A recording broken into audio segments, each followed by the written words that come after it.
Yeah. Did you push it? I did push it. Yes, yes. Okay. Ask her to God, say if she sees us to let us know. and everyone else, because I'm sure they're on Yeah, here. We have anybody. 4 people live watching already. So Guys, we got if you can hear us and see us, let us know.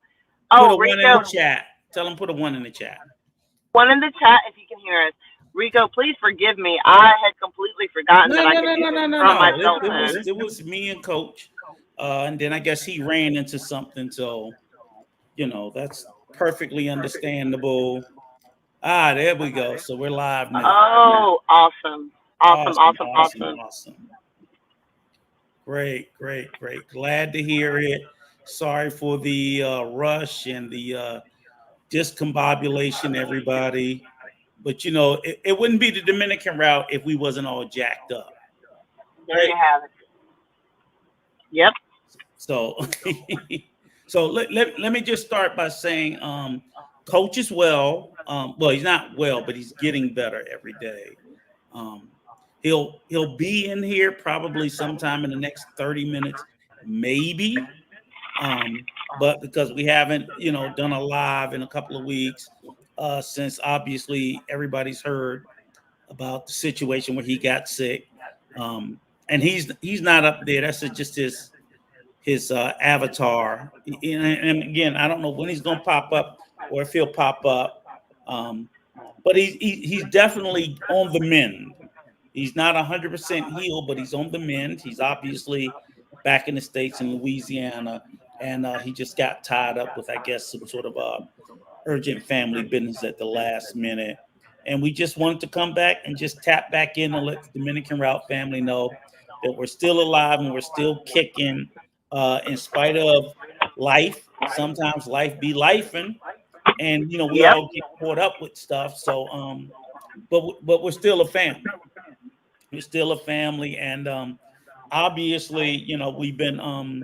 Let me get that out the way. Also, if you're in the States, we know about we're in a political season, and all the stuff that's going on with that as well. So, um, it's And it's just funny because we're right behind the DR too because they just got done with their political season, right?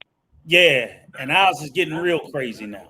So, It yeah, yeah, oh yeah. off the hook. But I don't care what your leanings or affiliation is.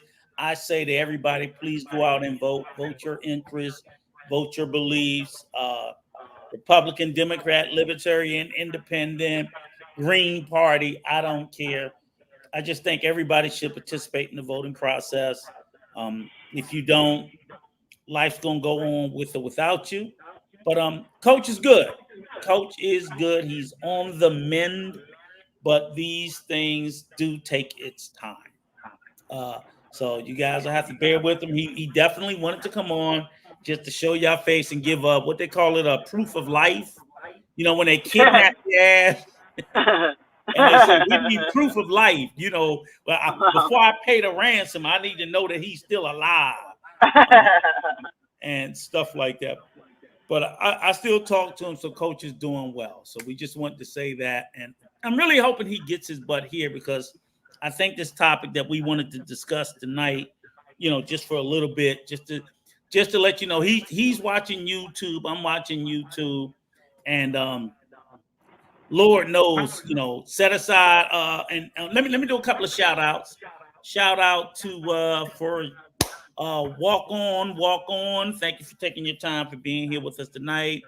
Rolando G, thank you, brother. Luis Ramos, thank you for coming and joining the live today. Quan, we can't do this without you, without a doubt. It wouldn't be a Dominican Route live stream without Brother Quan. Papa Boy Brooklyn, same thing. Definitely here with the family, and we appreciate you taking the time out to hear what we have to say.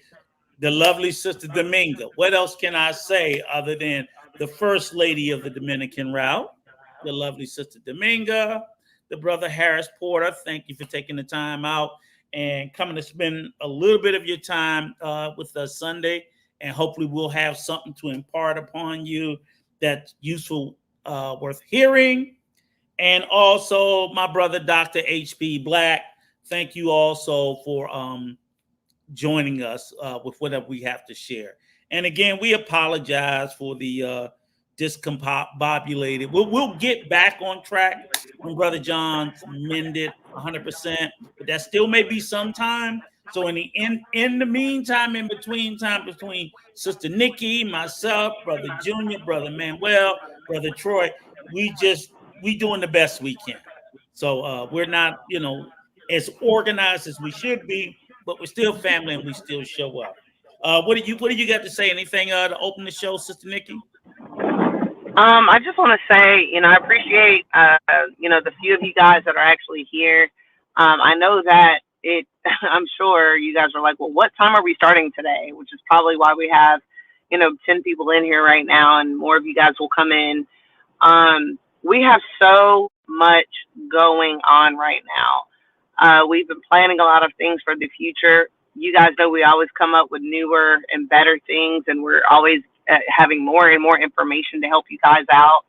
And I will say, man, in the next 2 or 3 months, we have so much helpful information. Like, we're in the process of putting some stuff together for you guys to where it's going to be effortless. When you guys come to the DR, you're not going to have the weird, questions of like, how do I do this? How do I do this?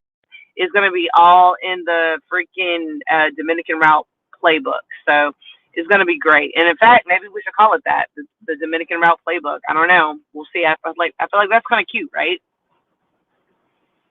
So Yeah, that's absolutely cute, and Nikki, that's something I'm excited about, having a singular resource that people can go to, and hopefully we can answer. Because other than that, it's like we don't have to keep having live after live after live after live.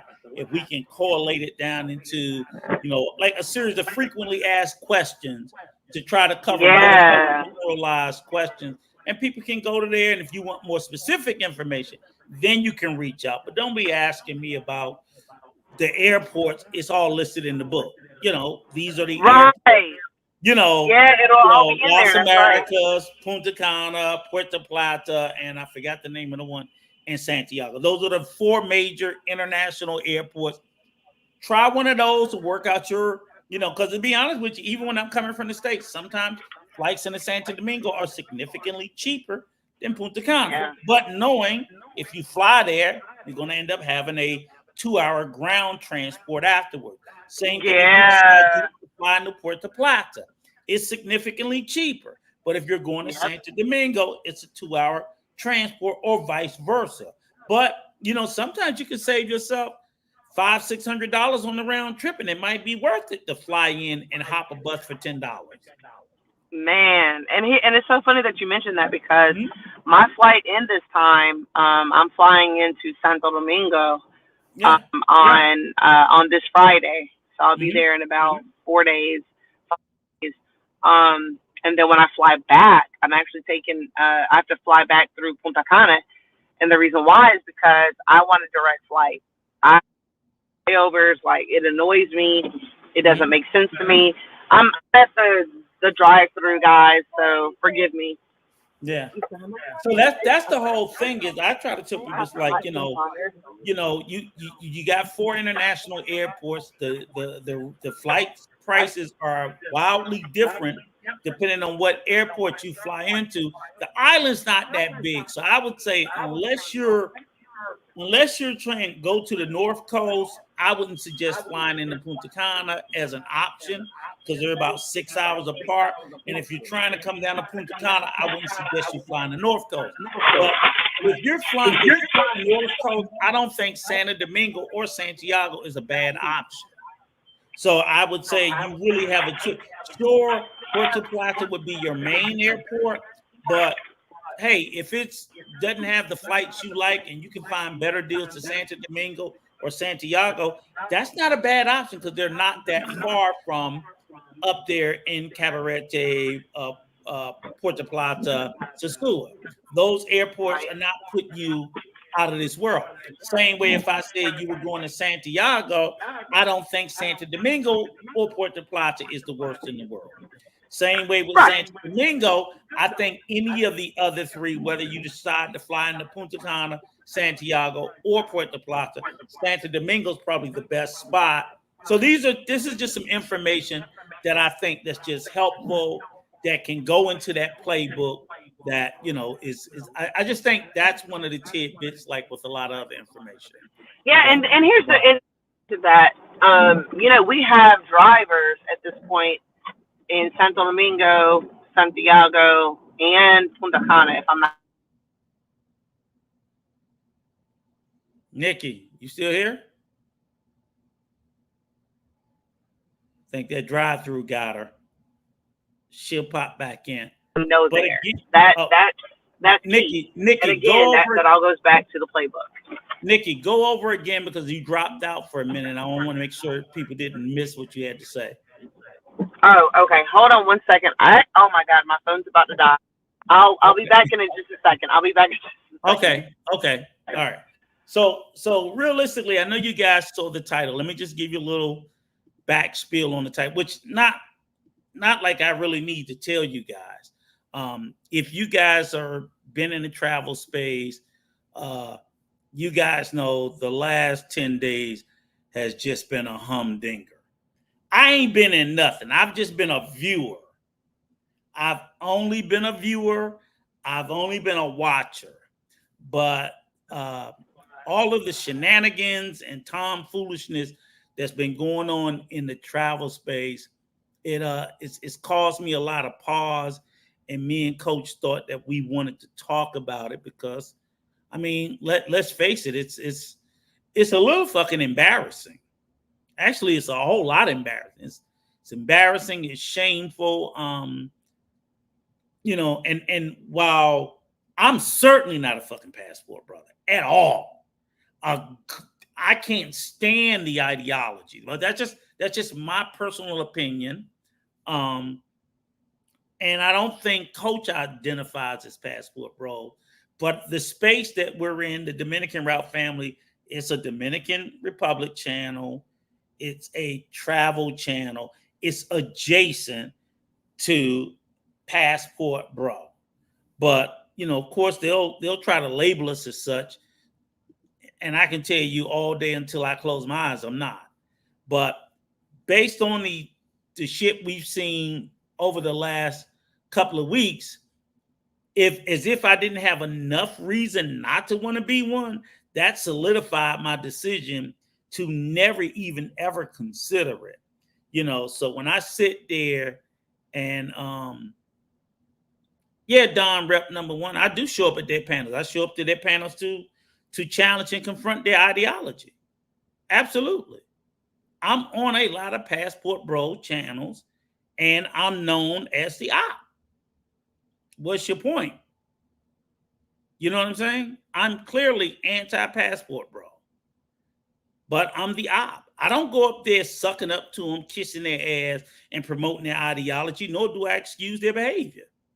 So, I will go up to the panels and I will sit there and I would try to talk to these guys to try to see if I can get them to see the error of their ways. It typically doesn't do any benefit. Just like I know half of y'all sitting down here in the chat now and ready to run back to your favorite passport bro and cry. Oh, Rika was being mean to you, but you're not going to address their behavior. Oh, okay. I'm sorry. I'm sorry, Don. You know what? You know why? I apologize. I sincerely apologize. I apologize because I get attacked so much by them that so let me apologize to you first, Don Rep number one. And I appreciate me trying to fight. I'm just trying to here's my point. And I can't apologize to you enough, sir. I took the way you were saying it the wrong way. And I appreciate you pointing that out to me before I went further, made a bigger ass out of myself. Because I don't mind admitting it when I'm wrong. I do not mind admitting when I was wrong. I got a little bit over my skis and I apologize. But my thing is, what I found really kind of funny is like, if we look at what's been going on the last couple of days, everybody know the passport god came out and said something against him, and they've all lost their shit. It's hilarious. I'm sitting there, I'm like, these guys are eating each other. They're cannibalizing each other's message and point, you know. And like I told Coach, I said, well, I don't want to say nobody's name because people get mad and run back and tell. But basically, everybody knows the head of the Passport Bro space, Austin Holloman, came out and said, Passport Bros are selling dreams. I 100% agree with him. I've always said they were selling dreams and bullshit. And he spoke about the high levels of racism that exist not just in Latin America, but all throughout the world. And we've always said that. And I agree with him. Do I still think Austin Holloman is full of shit and he's a smug, arrogant little asshole? Yes. But I also think that what he said about this was correct, factual, and true. I think he actually finally experienced it. He woke up to him and it smacked him in the face. And what I find funny is, because of who he is, and he said it, you got the bacon mayo tomatoes who just lost his shit. You got Sissy Schuyler, who, all these people who used to once love and adore this young man, now they're trying to sit there and deny his experience, his real, true, on the ground experience, because it goes against their dream selling narrative. And to watch them attack him the way that they did, I remember, like I said, when I used to sit there and call them out, oh, they was threatening. Oh, they was putting out hits on me. Oh, they were going to kick my ass. And everything. I'm like, oh, but when I was saying it, when me and Peso was saying it 3-4 years ago, y'all wanted to kill us. Now he's saying it, y'all want to kill him. And yet, not one single person, I said, for everybody that went out and called out that young man, not one single person showed a single thing to disprove what he said. I'm sitting here waiting. I'm like, okay, who's going to disprove the abject racism that we know that exists, that's permeated all through Latin America? Who's going to disprove it? Who? Nobody. They're not even trying to disprove it. I literally listen to them now. Go back. Oh, no. Yes, Peso was saying all of this shit, Dr. Black. All of it. I sit there now. I'm listening to them today saying now, what's the problem with paying for sex? Absolutely nothing. But the dream selling is they never said that come overseas and get sow your wild oats and pay for sex. They sold it as come overseas and find a wife. Now they're all literally saying, oh, so what? We don't need to find a wife. We just over there trying to get turned up and run through some bodies. And I'm like, okay, so fine. The dream selling was they denied that was what they was doing. Yeah, no, we were defaming characters with sarcasm, and it was unproven, but none of it were lies, Dr. Black. It was unproven because a lot of it was sarcasm and was meant to trigger. That's what it was. And yes, we were defaming because we saw a lot of braggadocious, so people professing, and guess what? Here's the crazy thing about it. When we were making up a lot of this stuff, we were just making it up just to troll. We had no idea how close to the truth we were, because over time, the things we said when we were really saying that there really were 304s, we believed it, but we didn't have any proof. But over time, they proved it themselves. It was kind of hard. It's like, come on, man. You have to be willfully ignorant to see them with the women they're with. Like the moment, I'll tell you this, here's a perfect example. The very first stream that Austin was with Kate, I said, that girl's a whore. Oh my God.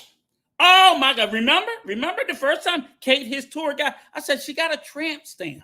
Come on, knock it off. Knock it off. Defamation of character is a crime if it's proven. Okay? And then Dr. Black, me working in the law field, you can't defame a person if it's true. So when I called Kate a whore, you call it defamation of character. But it was proven that she is. It's proven that she's a sex worker. That's my whole point. But again, just like you're still, like, it's almost like you're still defending that she's not a sex worker when it's been demonstrably proven over and over again that she was a sex worker. I had no evidence that she was a sex worker other than my belief, other than the fact that I'm going to believe my lying eyes, other than I'm not a complete idiot or denial in the behavior that I see. So when I said it, they wanted to kill me, but it was true. But it was true. And again, like you said, it is a crime if proven. So again, no, I'm just saying, I'm just pointing that out because again, I told you most of what we did, it was all to be there. A lot of what we did was parodies. All of it was satirical, and it was meant to trigger, and it was meant to insult. It was intentionally trying to insult them because basically we knew they were full of shit. We had no specifics. We had no proof. But, however, it wasn't a stretch or a leap to believe it. And so now I'll tell you this perfect example. So now let's forget about Peso and forget about in the past. Because for whatever reason, no matter how true he was, everybody wants to sit there and make this deflection. So I looked at, like I was sitting there telling somebody the other day, I said, well, let's look at the mess that happened just the last week. We had 3 instances, and I looked at 3 commonalities, and I want y'all to tell me, am I lying? It was 3 black men. It was in 3 separate countries, and all 3 incidents, the police was involved. It happened in Thailand. It happened in Colombia. It happened in Brazil. Wasn't near one of them men white, Asian, nor Hispanic. Matter of fact, with no black woman involved. Well, no black American woman. I don't know if the Thai woman or any of them was involved. But I'm saying, and all this shit landed on the internet. We got 999 excuses as to why that occurred. And literally, throughout the entirety of this space, I'm sorry, that shit shouldn't be happening. I'm sorry. I don't know. I don't come from a space where if my guys does something that's just wildly embarrassing and fucked up, we go, well, it could have happened. No, no, absolutely not. No. And that's why I think these things keep happening. They keep happening, not even because of the people that did it. I definitely blame the people who did it and who was involved in these instances, but I blame us. I blame the subs. I blame the subscribers. I blame the viewers, because you know what they do? They do exactly what we're doing right now. We offer up excuses. We look to blame other people. We look to say it's somebody else's fault. Well, you can't say, no, we got, you know what I always say? We got too many goddamn windows and not enough mirrors. That's the problem. That's the problem. So whether it was a Peso, me, or now Austin, just telling them, y'all spent enough time looking out the window, look in the fucking mirror. Austin basically said a knowable, demonstrable truth that I knew before his ass was born. Black men ain't first, never have been, and as long as I'm alive, probably never will be. But that's okay. It's okay. But as he was pointing out was, these dream sellers sold the dream, that black men were the most desired all over the world. That's the dream. That's the bullshit that they sold. And that's what Austin's talking about. But rather than anybody sitting there looking at that bullshit, nobody's asking about the bullshit dream they sold. They just attacking him because he's now calling it out. I'm no Austin fan. If anybody talk to Austin, they'll tell me, oh, shit, fuck Rico and Peso, right? They'll say the same thing. But I'm telling you, he told the truth. He told the truth. And I don't understand all these people that's mad at him and upset at him. You're fucking dream sellers, or you purchased the dream, or you purchased the consultation. And you know what? You're hurt because you believed in that bullshit. And you hurt because he's sitting there breaking your dream. But it's better for you. It's better for him to break your dream than for you to continue to live like it, because all you do is spread that shit to somebody else. He drank the Kool-Aid. He woke up. Y'all love playing the Matrix game, right? What was the Matrix? Yo, you keep taking the blue pill. You stayed and blah, blah, blah, blah. He finally took the fucking red pill and realized this is some bullshit. That's what he did. And he's become fucking Neo, and y'all losing your shit. That's what I'm saying. This ain't about Austin. This ain't even about the dream sellers. The dream sellers sell the dreams because you motherfuckers are buying it. You know it's bullshit. But you do. You do. So I just sat back. I laughed. I look at them. They're all turning on each other. They're all eating on each other. They're all fighting. The ridiculousness that Bacon Mayo Tomato does with his whore app. Because it's nothing but a whore app. We all know that. We all know that. We all like to pretend, you can make, ain't nobody making no goddamn money off that trash. We know it. So you call me old, you call me, but guess what? Austin 25. He's saying the same shit that me and Peso was saying 3 years ago. Damn near word for word. So I know brother go abroad say, I was the one. The first place Austin ever heard that shit was me and Peso. He didn't want to hear it when he heard it. He told us we didn't know what we was talking about, this, that, and everything. Because he was being Austin. He was being smug, hard-headed. But guess what? Life showed him. They're right. And it smacked him right in his face because guess what he did? He traveled with some non-black people. And when he started traveling with them white boys, he started seeing shit for what it is. And now y'all want to sit there. I cannot believe people are sitting there telling him to ignore racism. So when you're in these foreign countries and you experience racism firsthand, you should ignore it because you want to get some cheap poverty pussy.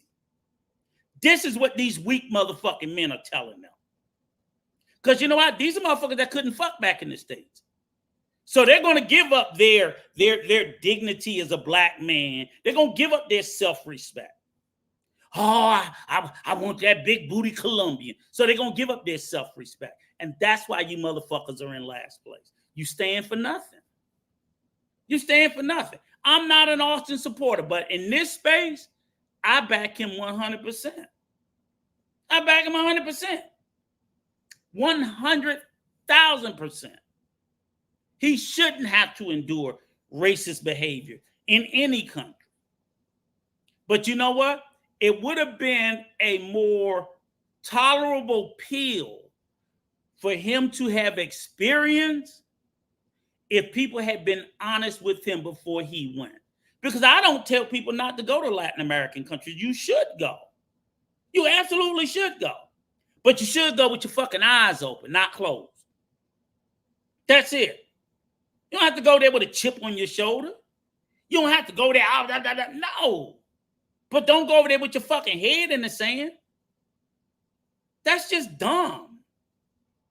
Who goes out in the world with less information? You should go out there with more. And that's the point he's pointing out. The passport bros sold misinformation about how black men would be treated and received in these spaces. And then when you get there, unless you are purely among a bunch of bottom-feeding fucking whores who you are paying to treat you a certain way, don't expect it, or expect that they may be a little bit funny to your ass. Because anti-blackness exists. It's a real fucking thing globally. And I'm sorry if you butt-hurt motherfuckers can't deal with that. But that's the truth. That's the truth. But you can navigate those spaces better dealing in truth than bullshit. And that's all the brother pointed out. That's all he did. He pointed out that they've been lying to you, that this is not how it is. That's all he said. If anybody can tell me anything else that he said that was worse than that, I kiss you, because he did not. He said they've been selling you dreams and racism is real. I'm waiting on what he said wrong. I'm asking, this is a passport bro fight. I'm not a passport bro. So I'm trying to figure out why y'all turning on each other.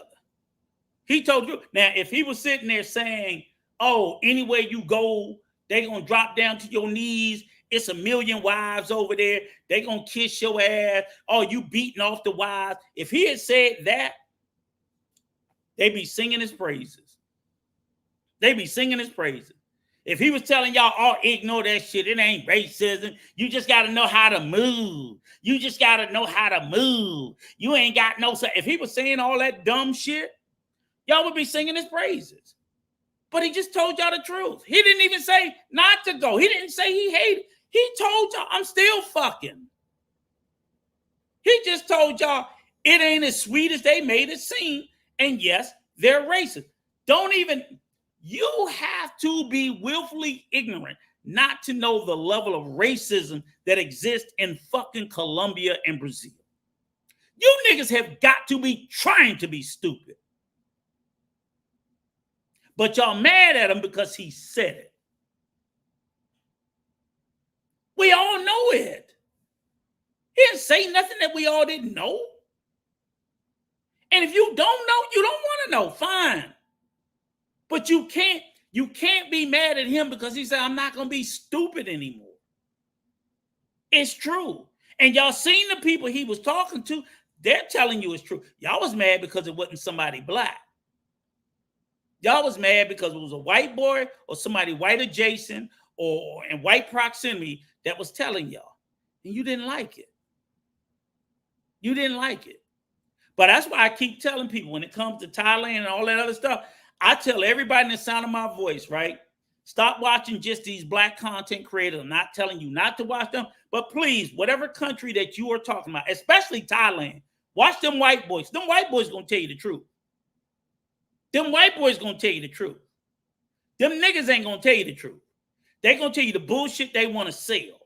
So if you're going to listen to them, you can listen to Zoom the Scooters, but you better go and watch some of them white boys over there too, like Tyrus Times or Thai Talk with Dan. You know, go watch some of them too. Don't just watch the black content creators who's looking to sell you something. Because I tell you something, when I watch all those white content creators, guess what they ain't doing? I ain't seen none of them selling consultations. Maybe there are some, but none of the ones I run across is offering consultations. Why? Why? I'm going to look for a white content creator on YouTube selling consultations. But widely, I don't see that. In Thailand, I don't.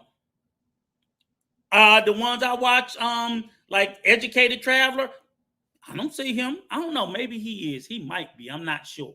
Well, let me not say. But I don't see them promoting consultation, super chat. I don't see it. Yeah, I'm going to make those comparisons. You goddamn right I'm going to make that comparison. Why can't I make that comparison? Dr. Mike, tell me why it's a fallacy or it's false to make the comparison.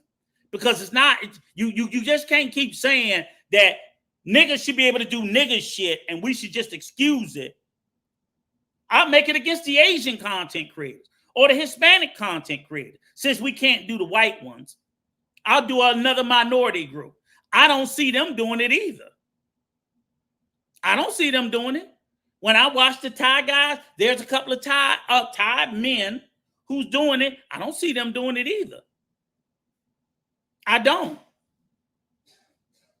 So again, if the issue is comparison, I still don't see why you can't make the comparison.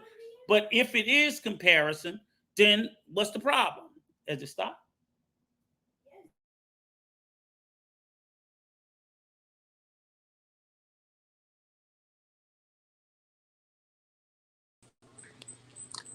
One second.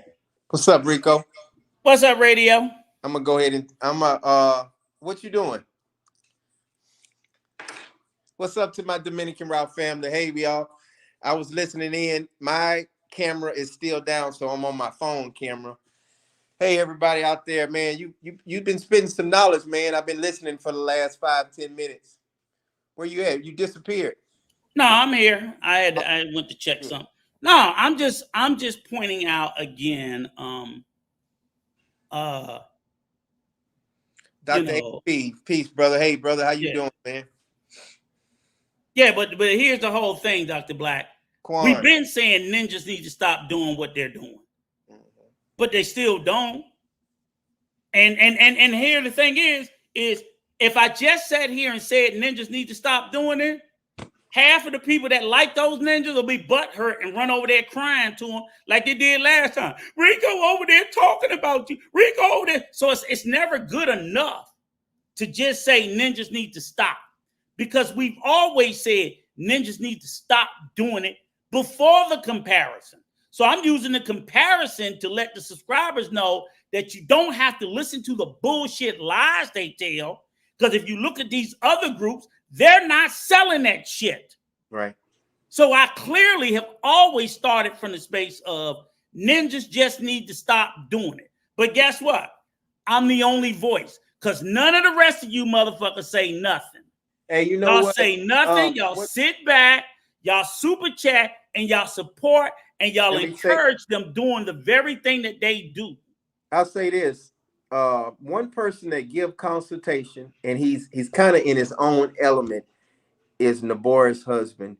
He does his consultation, and he does a good job at it. And he's not with the bullshit, the nigga shit. And and I respect him for that. And well, I definitely but Jay's not selling the dreams. Right. Jay's not sitting there telling people, come over here, you're gonna find a great wife. He's not doing any of that. He's just talking about the country. Mm-hmm. You know what I'm saying? That's why you don't see me call him out, because he doesn't do that. Right. We know the ones that do it. There's no confusing. Right. Absolutely. Jay is in a totally different lane. He ain't even a million miles close to them. Right. Yeah. But the ones we're talking about, they're out here selling this bullshit about, and it's all their shit is around sex. Jay got a wife and a daughter. He's a family man. These other niggas is pushing, buying pussy. Mm-hmm. Nothing else. Yeah. And that's why all the shit that happened this week. And that's why it's going to happen again. And that's why they all mad at Austin Holloman, because he said, you niggas is selling dreams. When did Austin Holloman, in your eyes, start kind of leveling out and start doing better for himself? When he started fucking with them white boys. When them white boys woke his ass up. When was Which that? Dr. Black don't want me to talk about, but I'm like, hey, when he started hanging around them white boys let him see a different side of travel. Right. And he got out of some of this old nigga shit. Mm-hmm. And then I think he already knew they were selling bullshit. He already knew it, but he had no space of support. Because of course, when they tore his ass up, and I think he knew, well, when I sit there and I start to call this bullshit out, there you go, Dominican Republic. No, you're right. That's 1% of the list. Mm-hmm. And look, here's the great thing about it is, like I heard O'Shea Duke Jackson shout out Rello. I'm like, this nigga's a sex offender. Mm-hmm. That's what we doing in the space now. We celebrating registered sex offenders, niggas that went to jail for this shit. Y'all are crazy. Yeah. It's just and I'm not talking about anybody in particular. I'm just literally saying this is the space. In the space, they're celebrating because people want to see him crash out. I'm like, he shouldn't even be a content creator. He shouldn't have a voice. He shouldn't have a platform. He's one of the biggest ones in the space. Mm-hmm.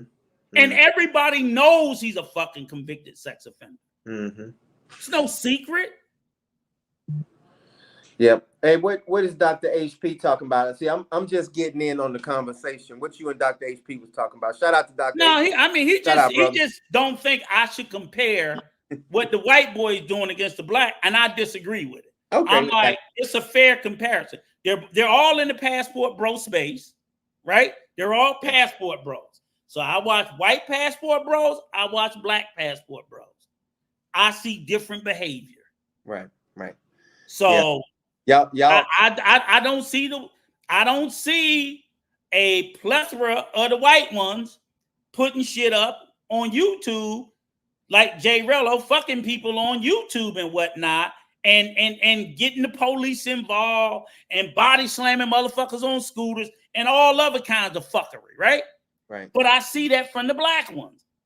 But that's supposed to be an unfair comparison. I don't see it being unfair. I see it as being absolutely a fair comparison because they're all the same. Yeah. Other than their race. And I do know that makes a difference, but that's what I'm pointing out. Let me ask Dr. The difference with that with one and not the other. Right. Let me ask Dr. HP. Do you think, Dr. HP, we should talk about these black people that's doing like these bad things? Because I know you and Rico, y'all kind of, I mean, it's all love. I know y'all have y'all talks or whatever. Do you think that it's a bad thing for us to talk and Be really right back. Keep going and try to uplift these black people and make it and hold them accountable for putting out good content and not bullshit? And I'm gonna come back to you, brother. I'm gonna let you answer that, but we just don't see it. We don't see it in the with the white people and doing all kinds of crazy shit. And we know they do crazy shit. We know that, but they don't put it on YouTube. So should we air it out and say, hey, y'all need to stop doing this or stop comparing it? What's your beef with Rico bringing that up? Because I agree with him on certain things, because I'm so tired of looking at the bullshit in these other countries. We already don't support one another in the United States, and then we come to these other countries like the DR and Thailand, and we still on some ghetto minded shit. So I just wanted to see what your opinion was. I'm gonna read some of these comments. Shout out to Dominican Rep #1. Shout out to you, brother, for being on. For the most part, though, those whites may be doing it, they don't publicize it. That's true, brother. They don't, and that's what I hate about it. They don't publicize it and try to make money off of it. Let's see what Dr. HP.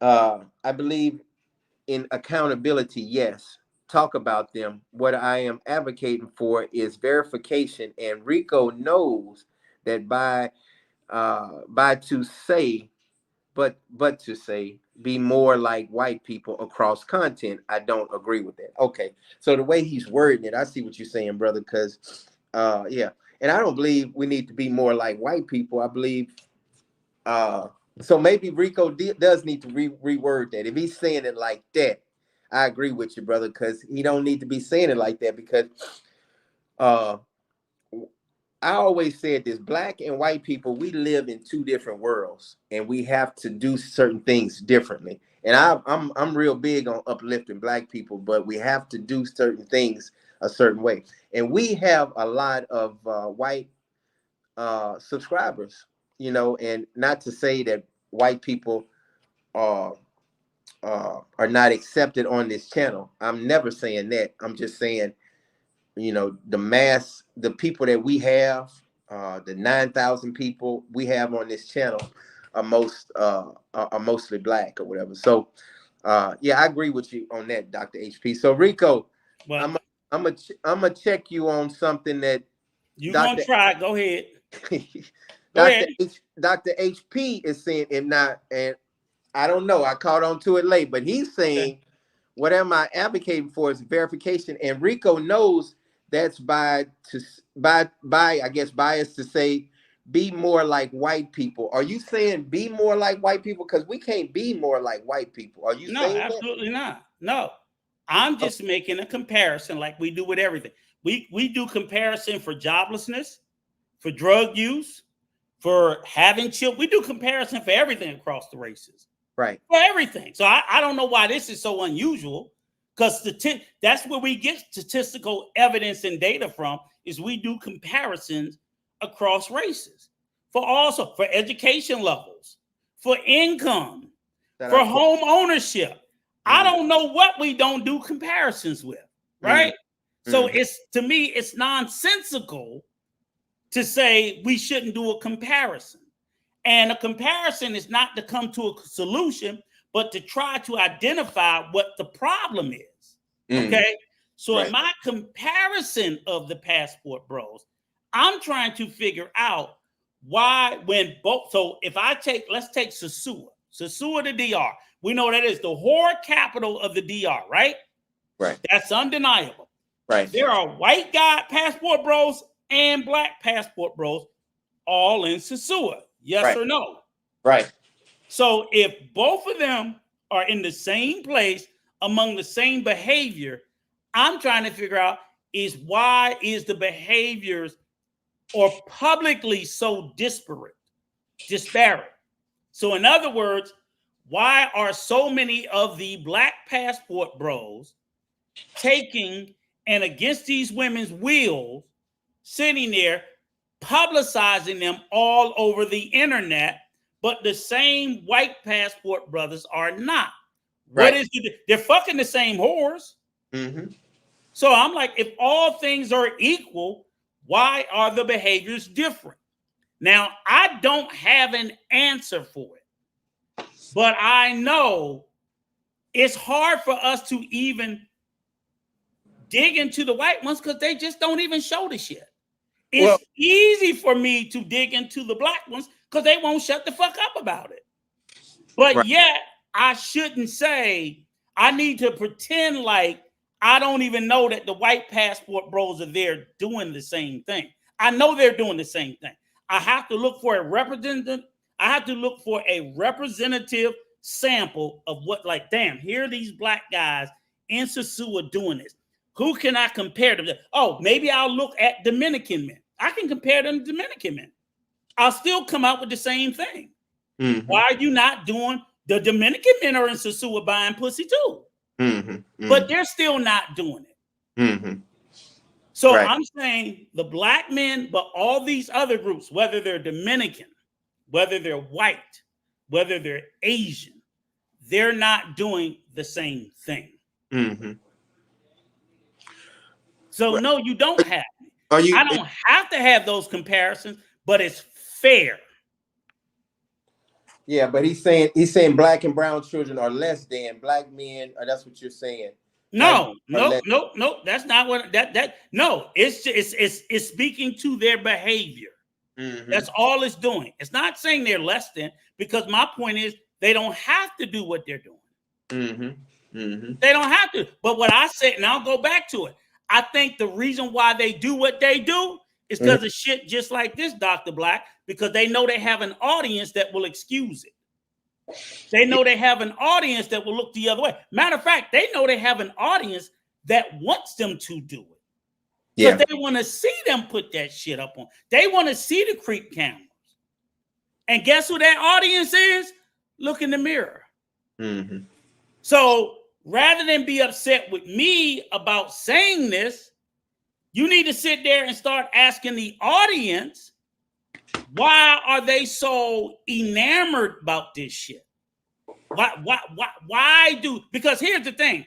All these black YouTube content creators who do this shit, they have huge black male followings. Huge, massive. Yeah. They have massive I was black male following. I was on Disarray, and so who the fuck do you think they doing it for? Man, it was so many. I mean, he keep the hype going every single week with the 99% of Razor audience is black men. So again, all the creep camp, who are they doing it for? Yeah. Who are they doing it for? So again, if you want to speak about, are they less than? No, they wouldn't do it if we would stop consuming the bullshit. If we stop rewarding them for this shit. If we stop praising them. See, if more men spoke out rather than look the other way, they would stop. But we ain't gonna do that. Nah, we're not gonna do that. And if it's me or the few people like me that speak out against it, y'all shame me. I cannot tell you the number of people who called me and told me not to say nothing, but I sit there and ask them, have you told those motherfuckers to stop doing it? No. Oh, but you'll call me to tell me stop not to say nothing, but you won't call them and tell them to stop doing it. Right. Seriously? Right. This is the fucking problem. They will sit there and will go against the people that's trying to do any accountability, but will say zero to the people who are doing the offending. Right. So I don't want to hear it. Hey, what you call it? Say I should never went on Razor Ray show. I want to hear why, because I'm versatile like that. I can be in the crack house and I can be in the White House. It don't make no difference. So you know, it's good. It don't make my channel no less, and it don't make it no better. Then you got if anybody ever seen the guy finger up there in Sasua, I'm like, this nigga got children. I don't know it demonstrably. So again, it's unproven, Dr. HB. It's unproven if they're children. But I've seen some young ladies on his video. You cannot tell. I've heard him say in the video, you don't look like you that old. And I guarantee you some of those young ladies are children. I just don't have any evidence of it, so I can't prove it. But I'm going to believe my lying eyes. I'm going to believe my lying eyes. I'm going to believe it. And now you guys can go, well, you ain't got no proof. You can't say that. Yeah, I can. Yes, the fuck I can say it. All I have to do is believe it. And I can say it. I believe that these young ladies are underage. I believe that. The same as if I saw somebody walking there, if I saw an older man walking down the street holding some little young girl's hand, and I believe she's underage. I'm going to believe my lying eyes. I'm not just going to go because I need to support. I'm not stuck in this space of, and as a black man, I hate this shit. Oh, I always got to, no, because I always got to believe a black man. So I hear people say, I don't believe in locking up no black man. Bullshit. Bullshit is a whole lot of niggas I know that belong in jail. Because what I do know is most black men's victims are other black people. So while you defend, and I only say this just for people who get caught up in that space of, you know, always defending black men no matter what, I'm like, then just say you don't give a fuck about their victims or the people that they hurt. Because that's the other side of the ledger. I can't be, oh, I'm all pro, black men can never do no wrong, and then say I'm pro black people, because the majority of their victims or the people that they've done something to was black. We all know crime and harm is proximity. It is. So of the majority of black men that are incarcerated, the overwhelming majority, now we hear about these outreach, I get that.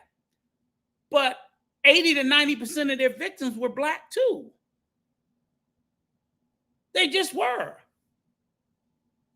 So I just don't operate in a world that, oh, we just let them all out. Bullshit. There's a whole lot of niggas right now that's on the streets that shouldn't be. They shouldn't be among society. It's not my place to say, but I'm not a proponent that I'm going to be out there marching to let them all out. Not when I know they've taken other black lives, raped other black women, robbed other elderly black people. Why do I want them to be free? I care just as much about the victims as I do the offender. So these guys in this space, you know, when I sit there and I watch black passport bros exploit and damn near essay a black homeless woman just because she's in another country, that shit lands to me the same way. I'm sorry if I feel that way about it, and some of you niggas feel like, oh, fuck it, she wasn't American, I don't give a fuck. I saw a black woman. I don't give a fuck if she spoke Portuguese, Spanish, or whatever. I saw a black woman. And I watched a black American man exploit her and damn near essay her for $4 because he's a walking, talking piece of shit. And there are men in this space that still praise this motherfucker, who still won't say nothing about it. So that's why I'm at the point where don't say shit to me, because you don't say nothing to people like that. They say nothing. I call them out by name openly to their goddamn face. They say nothing to them, but will not hesitate to tell me I shouldn't be saying anything. Get the fuck out of here. That's insane. But you know what? That's why they do it. So that's why the comparison is fair. See, because I don't believe in the white spaces. I don't believe if the white content creators were doing it, I don't believe they would have an audience of shit-throwing idiots that would be celebrating it. Because I believe, I don't know, I believe there would be enough white men with the moral fortitude to say this shit ain't right, it ain't funny, and we gonna call it out. I believe that. I believe their audience would push back more forcefully against it. I could be wrong. But one thing we do know, I have yet to see their behavior display like ours. If it does someday, then I'll stand up here and say I was wrong. Yeah, that's what I just believe. I believe they would call it out. And we ain't. We won't. So this is more about the viewers and the subscribers than it is the people that's doing it. So yes, all of them showed their black ass. And I laughed because it was funny. So I don't give a fuck what none of them think. All that about, yeah, y'all, anybody that laughed, yeah, I laughed my ass off. Hey, what's the white guy that passed away about a year and a half ago? He was real big into that passport bro stuff. White guy? What country? Older white guy in the Dominican Republic. I forgot his name. Y'all know who I'm talking about. Somebody that's on, you know, everybody hit that like button too, please. But what's that white guy name that died? He was in. That's how I think Rico Toro. But up in Sasua, yeah. He was. I think he was Puerto Rican. Okay, yeah, he looked he looked like a white guy. I think he was Puerto Rican.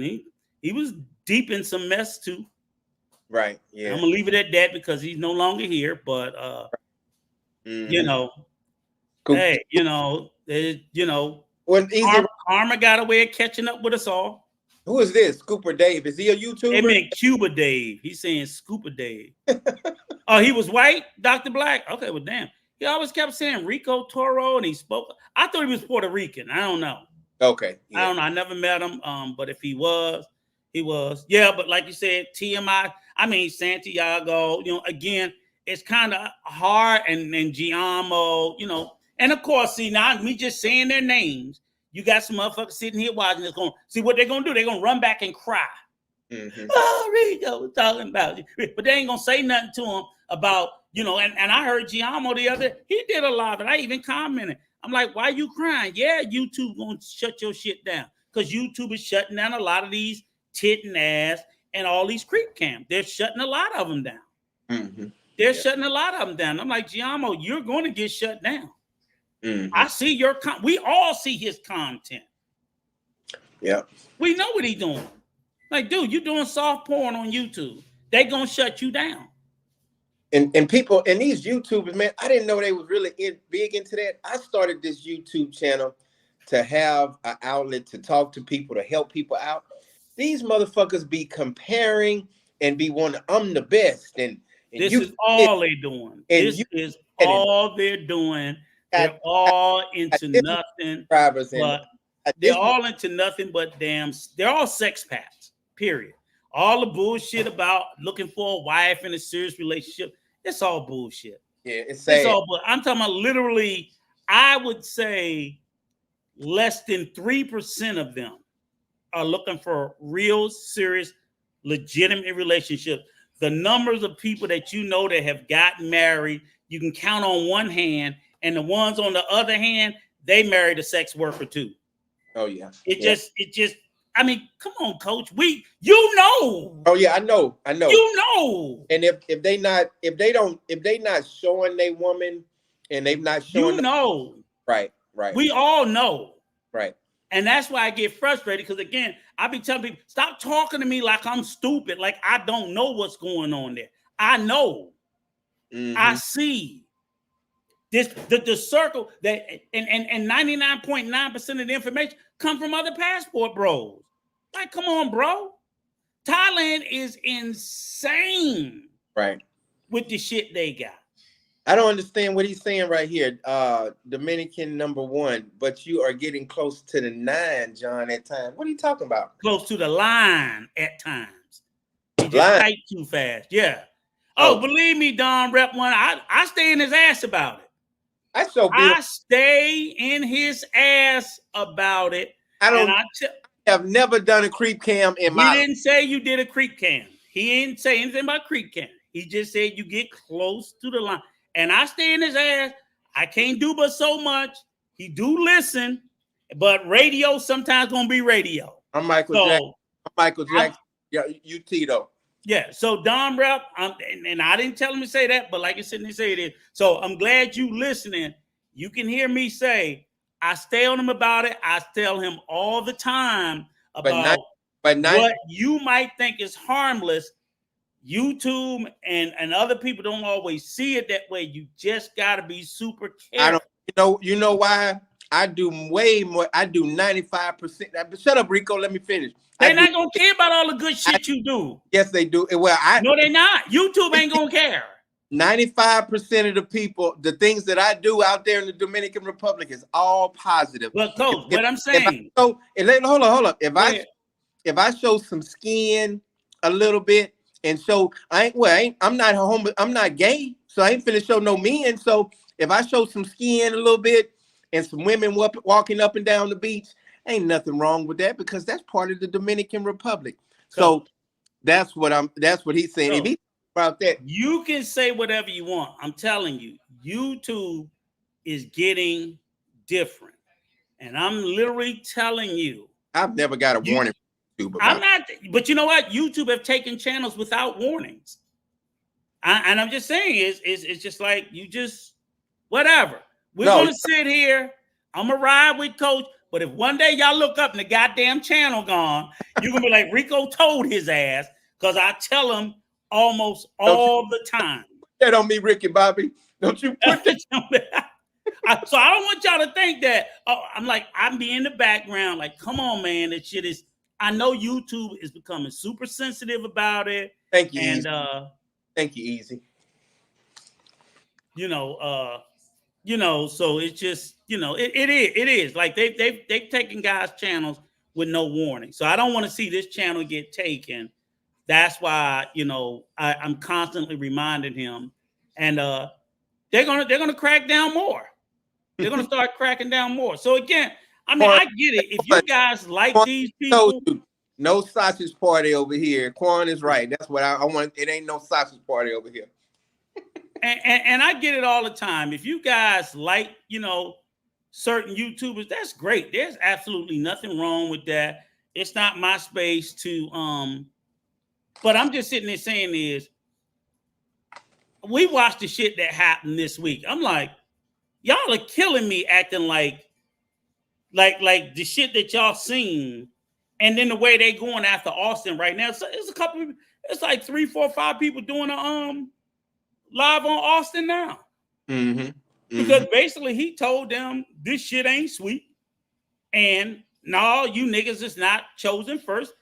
Black men are chosen last. Because he did one video in the title, he said, you get the leftovers. Right. And I was like, it sounds fucked up, but it's true. They don't want to hear it that way. But I'm like, bruh, it's true. He's making it crystal clear. When you go to any of these countries, the top 10% stay home, right? No matter what country, DR, Colombia, whatever, that top 10% is with their nationals, right? Now that next 10% after that, 10 to 20%, them white boys get pickings. And then so that's 10, 20, 30, maybe 40.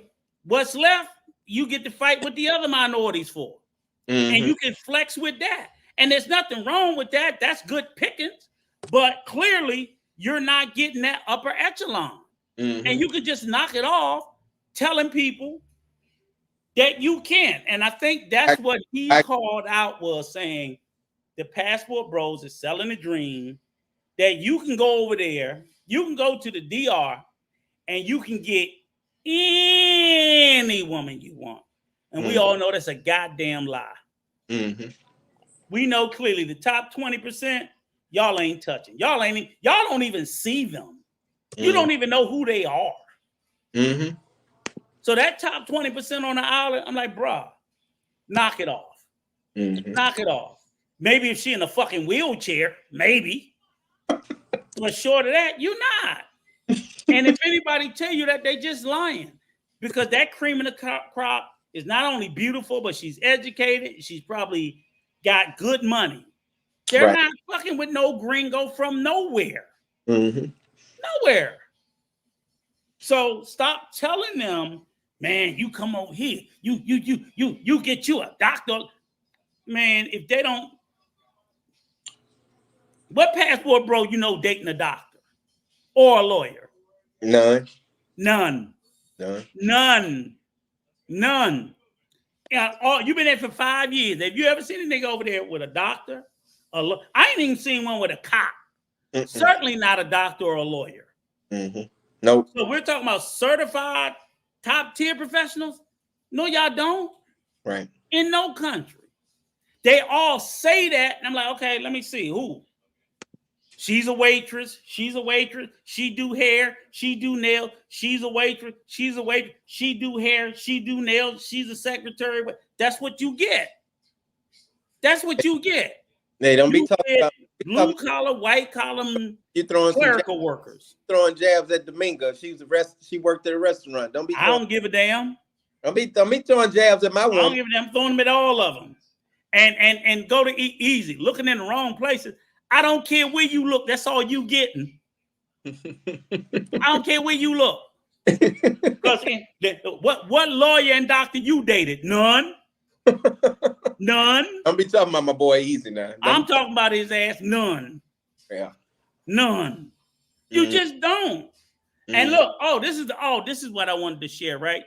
Let's do. I'm gonna share this video, right? And I hope you can share. Why you look for say this? I'm gonna say this. Y'all, I started this channel to show the Dominican Republic in all aspects. So when somebody try to come at me or try to hurt my feelings, I show everything.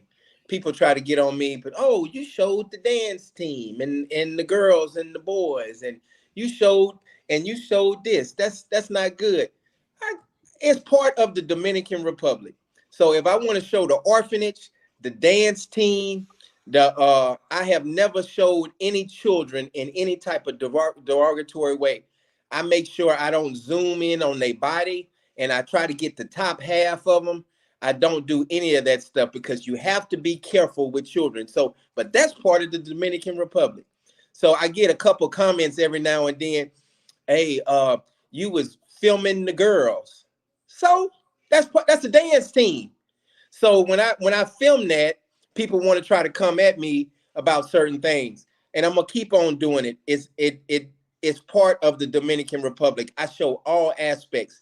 Now, if I was a person to just be showing teenage kids all the time, then that's different. But I show all aspects of it. It doesn't matter what it is. So hold on, coach. And let me say this. I zoom in on the homosexual boys.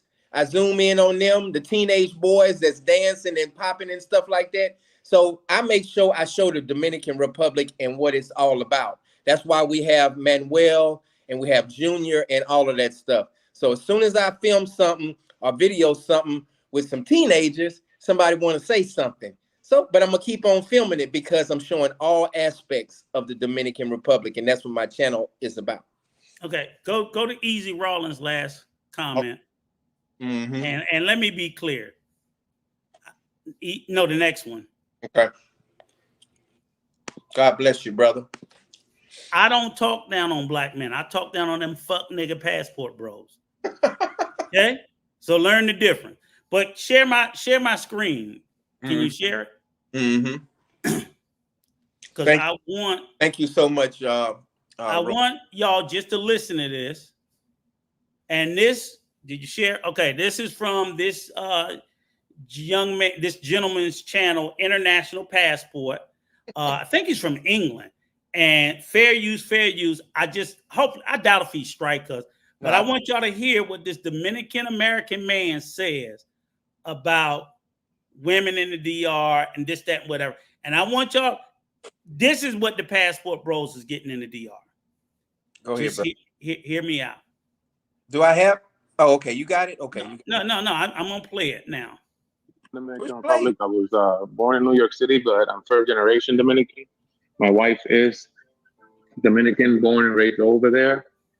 And one thing I'm gonna say that if what you're looking is for what you call quality women, I don't think it's a good idea to send people over there as a place where you could find quality women. You know, Dominican Republic, women in the Dominican Republic have been dealing with what they call passport bros for 20, 30 years already. And it's mostly men from the Dominican Republic that came to New York and then would travel back, flashing and fronting, and would have first pick on the local women in the area. But they've learned to deal with it, man. You know, they've learned to appear to be more of quality than they really are. They appear to not really be interested in your money. They have a whole game set up, and it's part of the culture to try and get someone who is flying in from another country and could potentially get you out of that situation. It's survival. It's the way men play baseball. They date men from outside. Did you hear that, Coach? So did y'all hear that? So again, like this is and he's from the DR, but he lives in America now. He's got a Dominican wife, and he's telling you how the setup and the long game is. He's telling you. Rico, I've been here for 5 years, man, and I'm gonna be shout out to Carl that just got married. Carl's on right now, and he's a dark-skinned brother, and he's been with his girl, and now he's married his wife now for a long time, but it's not too many Dominican women that's gonna be grabbing after dark-skinned Americans, man. You were right. But listen, I'm glad, and Juan Carlos, right? I'm not saying it's all, but I'm just sitting there saying, but I want y'all to hear more. It's only like a 10-minute video. I want y'all to hear more of what this Dominican brother says, and he's telling you. Right. So I somebody other than me. Hang on, listen a little bit more. Go ahead. So Pablo, that's the whole country you're speaking about, Pablo. You're telling me that we can't even find one wife for chicken in the DR in 2023? Are we going to generalize the whole country, bro? There must be some spots in DR, like in a city, that we can find wife for chicks, Pablo. Break it down for us. But one of the things I will say is that I operate on a balance of probability, right? So the same way that I would tell someone, maybe if you date a woman who has a promiscuous past, there may be a lower probability of her having characteristics that are conducive to a good marriage, right? That's the same way I would tell you that trying to go to the Dominican Republic and find a quality woman with the qualities needed for a good marriage is a lower probability than even here in the US, and we know the problems that we have here. Yeah. Can I ask why there's a low probability there? There must be attributes. So they've only adapted the parts of feminism that are fun.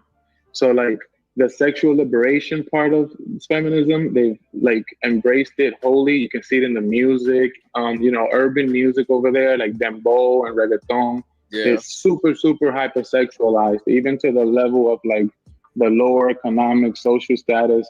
Even people out in the country listen to this kind of music, and it's super, super everything. All parts of the Dominican culture is hypersexualized. It's just part of the culture, dancing, everything is very sexual.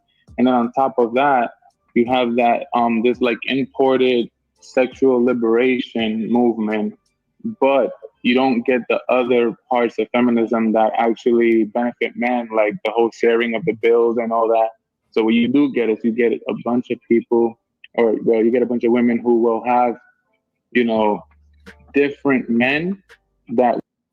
Hang on. I wanted to pause there for a second because I think this is an important part to point out. In particular, the one thing that I think he didn't parse out is that overwhelmingly, this brother is describing, and I don't mean 18-year-old, but younger generation of Dominican women who are coming to this sexual liberation, hypersexualized. I think what makes the exception easy, as you said, what about Dominga? Dominga's a much older woman, right? Not saying she's real old, but all that street running shit is out her system. And I think that's the same thing for Brother Carl. Haven't had a chance to meet his lovely wife yet. That's the difference when I be telling guys, when you running over there trying to get them fucking 18 and 20-year-olds, young women are hard to tame anywhere.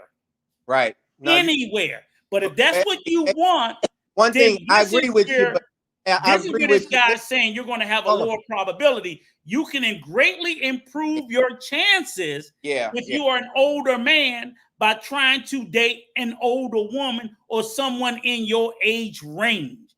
But if you over there at 50, like Manuel did the video, proper age range, you over there at 50, don't no 20-year-old want to be with your old ass. It's just a fact. Hey, Rico, you can financially incentivize them to want to be with you, but they truly don't want to be with you.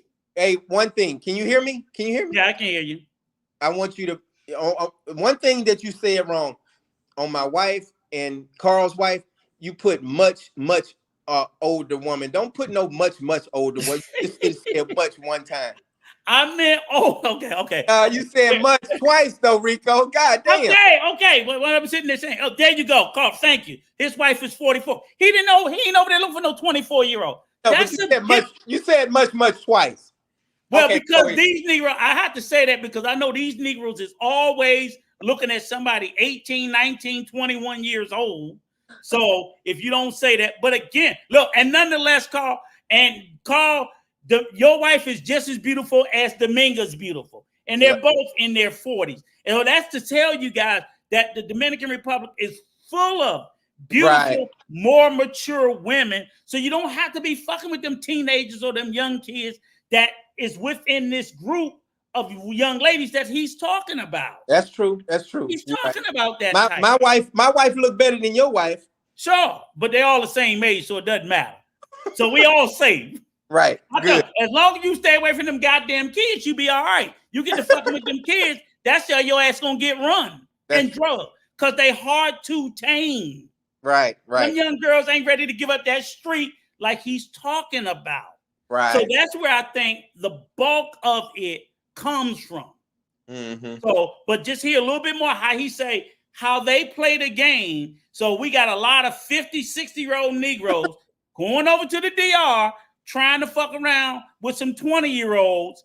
And then this is what they running into, the type of women that this man is about to describe a little bit more. Hey, before you push play again, Rico, I have noticed, I joke around a little bit, but you are so right, man. These guys that reach out to me and call me, man, and I never say nobody's name, but it's crazy how they fall in love with these 23-year-olds and 24-year-olds, and they have such a hard time. They like, Coach, man, like, man. Them girls don't want to be tamed. Man, and when I was 25, you couldn't keep me out the street. Right. The fuck, I don't even know old bitch trying to tell me I can't go out.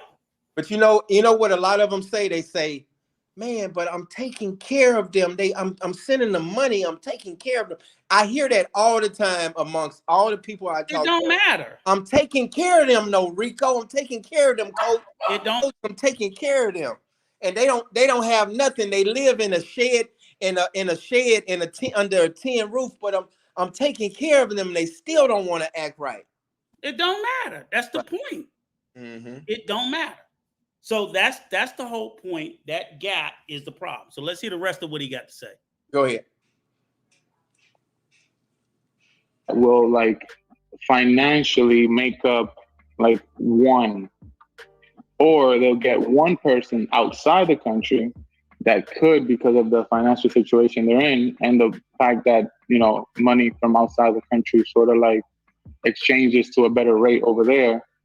They maybe can feel like they're like fulfilled by that one person outside, but then what you don't have is the time.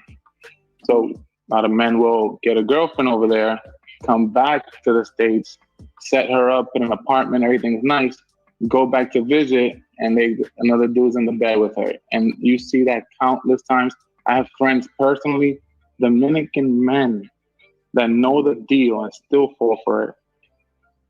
I would advise against it if I could, if it was to be, if I was asked. So Pablo, you're telling me, right, DR women are running game on Passport Bros. This is crazy. They're running game like that, bro. Yeah. What? Break it down for us, bro. That's whoa. I mean, this is only news. This is only news to you guys, though, really. Because like us, we've always known this. Like we've always known. Don't grab. Yeah. So I got a question for Pablo here. So Pablo, what other type of game Dominican Republic women are running in DR against men? So feminism is one issue. What other issues are there with DR women currently? So I think really one of the only issues that I see in terms of the women there has to do mostly with the same problems that we're seeing here in the US, except that I would say that the sexual liberation part of it is higher. It's like much more pronounced, like the promiscuity, the sleeping around, the everything, like just the very liberal sexuality aspect of things and how it's embedded in every single aspect of society. Did you hear that other part? Yeah, Dom Rep. I did see that. I was shocked when I saw that age gap there for Ronan, and I was like, oh wow. I'm like 56 and a 20, I think 24, whatever. I would do it, but I'm like, I just that shocked me. I did see that. Tell this is for all my people that's listening.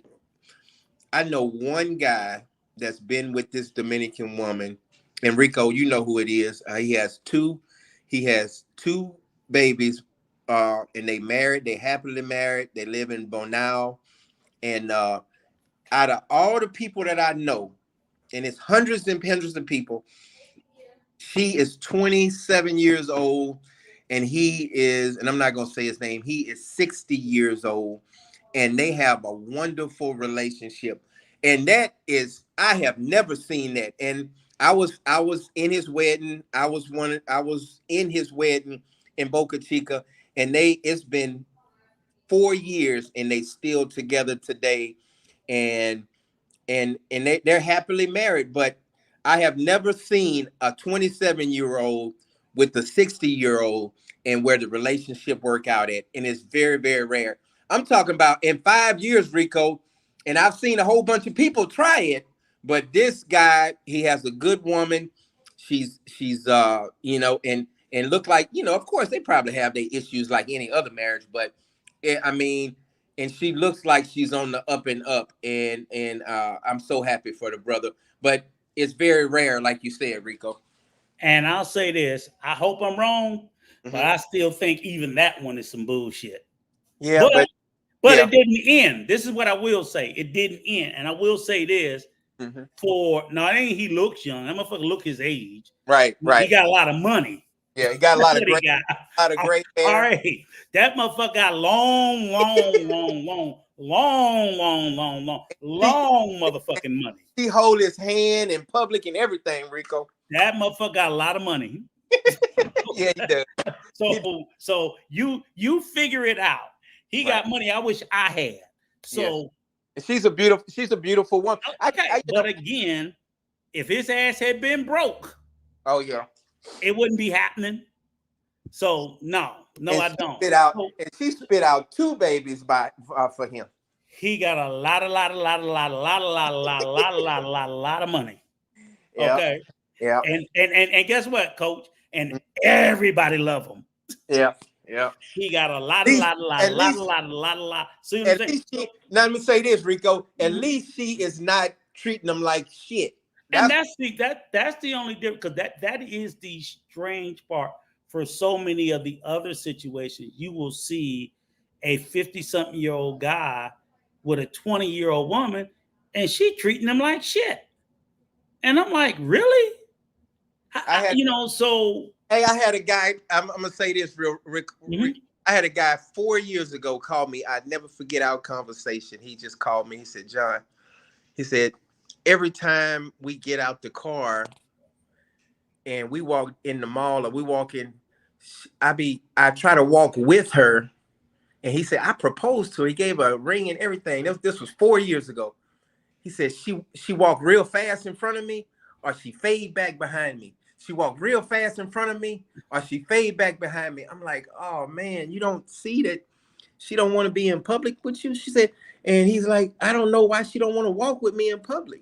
I tell anybody, I'm like, if you a 50-year-old man and you got a 40-year-old woman, you ain't gonna have them problems. Yeah. You ain't have no problem. I said, because 9 times out of 10, especially if she's in the DR, I mean, hell, if you're 40 in the DR, you damn near considered a senior citizen. Mm-hmm. You know what I'm saying? The way that they look at it, right? So what I'm saying is that most a 40-something-year-old Dominican woman know she ain't got a whole lot of options more. You know what I'm saying? I'm not saying that they don't have. No, I'm not saying that. So please don't take it the wrong way. But the DR, Colombia, a lot of these Latin countries, they put a premium on youth, on being young, right? And then typically they consider once you get 25, 30, they start treating you like you're an old woman, you know, this, that, whatever, especially among the locals. A woman's value greatly decreases in these countries when they get older, unless they're wildly educated. You know what I'm saying? Like, oh, maybe she got a PhD or some shit, maybe. But that's just the way they look at it. They put all their premium on women being young. So once a woman gets older, if she's not already married with a husband, so I'm like, and because there are so many of them that's in that age range that's not married, and to us that are still considered wildly youthful, I don't get why some 50-year-old cat want to come over there and be with a 20-year-old when I'm like, you got an entire field of mid-30s to mid-40-year-olds at your beck and call. It's insane to me. But dudes are trying to relive their youth. And I'm like, nigga, you ain't gonna be 25 no more. So you being 50 chasing a 25-year, that bitch ain't making, oh, she makes me feel young again. No, she don't. You still the same old fuck nigga that you was before you got in bed with her. You just an old motherfucker in bed with her. It doesn't change anything about you. It just doesn't. So you're right. And that is, and that's the perfect way to go, Rolando, because the bigger thing is what they fail to realize is the mental maturity is huge. And the bottom line is, I don't care. Hey, they be trying to tell you that, oh, it's the maturity. I'm like, a 25-year-old is a 25-year. I don't give a fuck what country she in. She could be in Thailand, the Philippines. A young, immature woman who hasn't lived much of life is going to present and behave that way. They just will. Period. Don't tell me, oh, she 25, but she act like she 45. No, the fuck she don't. She act like she 25. She's into getting her hair and nails done and clothes and all that. And that's what a 25-year-old or 20-year-old young woman should be into. There's absolutely nothing wrong. She's acting her age. I tell her, oh, nigga, you ain't acting yours. She's acting her age. She's 20. She's acting like a goddamn 20-year-old. You 50 trying to act like a fucking teenager. Act your age, then you should want to be around people your age and act accordingly. Because you can't go from 50 to being back 20 no more. You just can't. Stop chasing the fountain of youth. It don't exist. Just stop that dumb shit. But you know, that for whatever reason, that's what they feel like they need to do. And when they get dogged, I just don't care. I just tell them I don't care. I don't care. It's just like, if you know, then you come crying to me, oh man, I can't believe she cheated on me. I'm like, I can. And what you gonna do? Get mad and dump her? She'll find another old fool like you. Stop doing this shit in the first place. You know, you can't, I'm sorry, you cannot tame these young women simply because you're older and got money. Yes, they want the security, they want the money, but they can't tame themselves, so you won't be able to do it. You won't be able to sit there and be like, oh, this 23-year-old, I'm a tamer and I'm a no, you just gonna make her act. You just gonna make her pretend. Right. When your ass ain't around, she gonna be right back on the phone with her girls and wanting to do, because that's the mindset and the behavior of a young lady. And I got a 22-year-old daughter. I know how they fucking think. Why would I want to be with a 22-year-old woman? That's fucking insanity. That's insane. So I tell an old motherfucker, you ain't flexing around. You, first of all, no old nigga better not bring no young bitch around me. You ain't welcome in my home. You're not. You can't be 50 showing up at my house with a 20-year-old. That'd be your first time and last time. That'd be your first time and your last time. Like, what the fuck are you doing? You know, it's just not even a comfortable feeling. Because what the hell me and my wife supposed to talk to her about? You're like talking to my daughter. No, I don't want to talk to your 22-year-old fucking girlfriend or wife. That's just dumb. So yeah, can you sit there and go pull them out the barrio or the campo because they poor, and can you win them over with financial gifts and trinkets? Absolutely.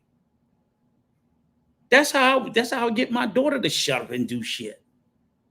I need a new cell phone. Okay, buy her cell phone, do this, shut the fuck up. Yeah, you can do that. You can do that with your kids. You give them money and trinkets and gifts, they do what you want.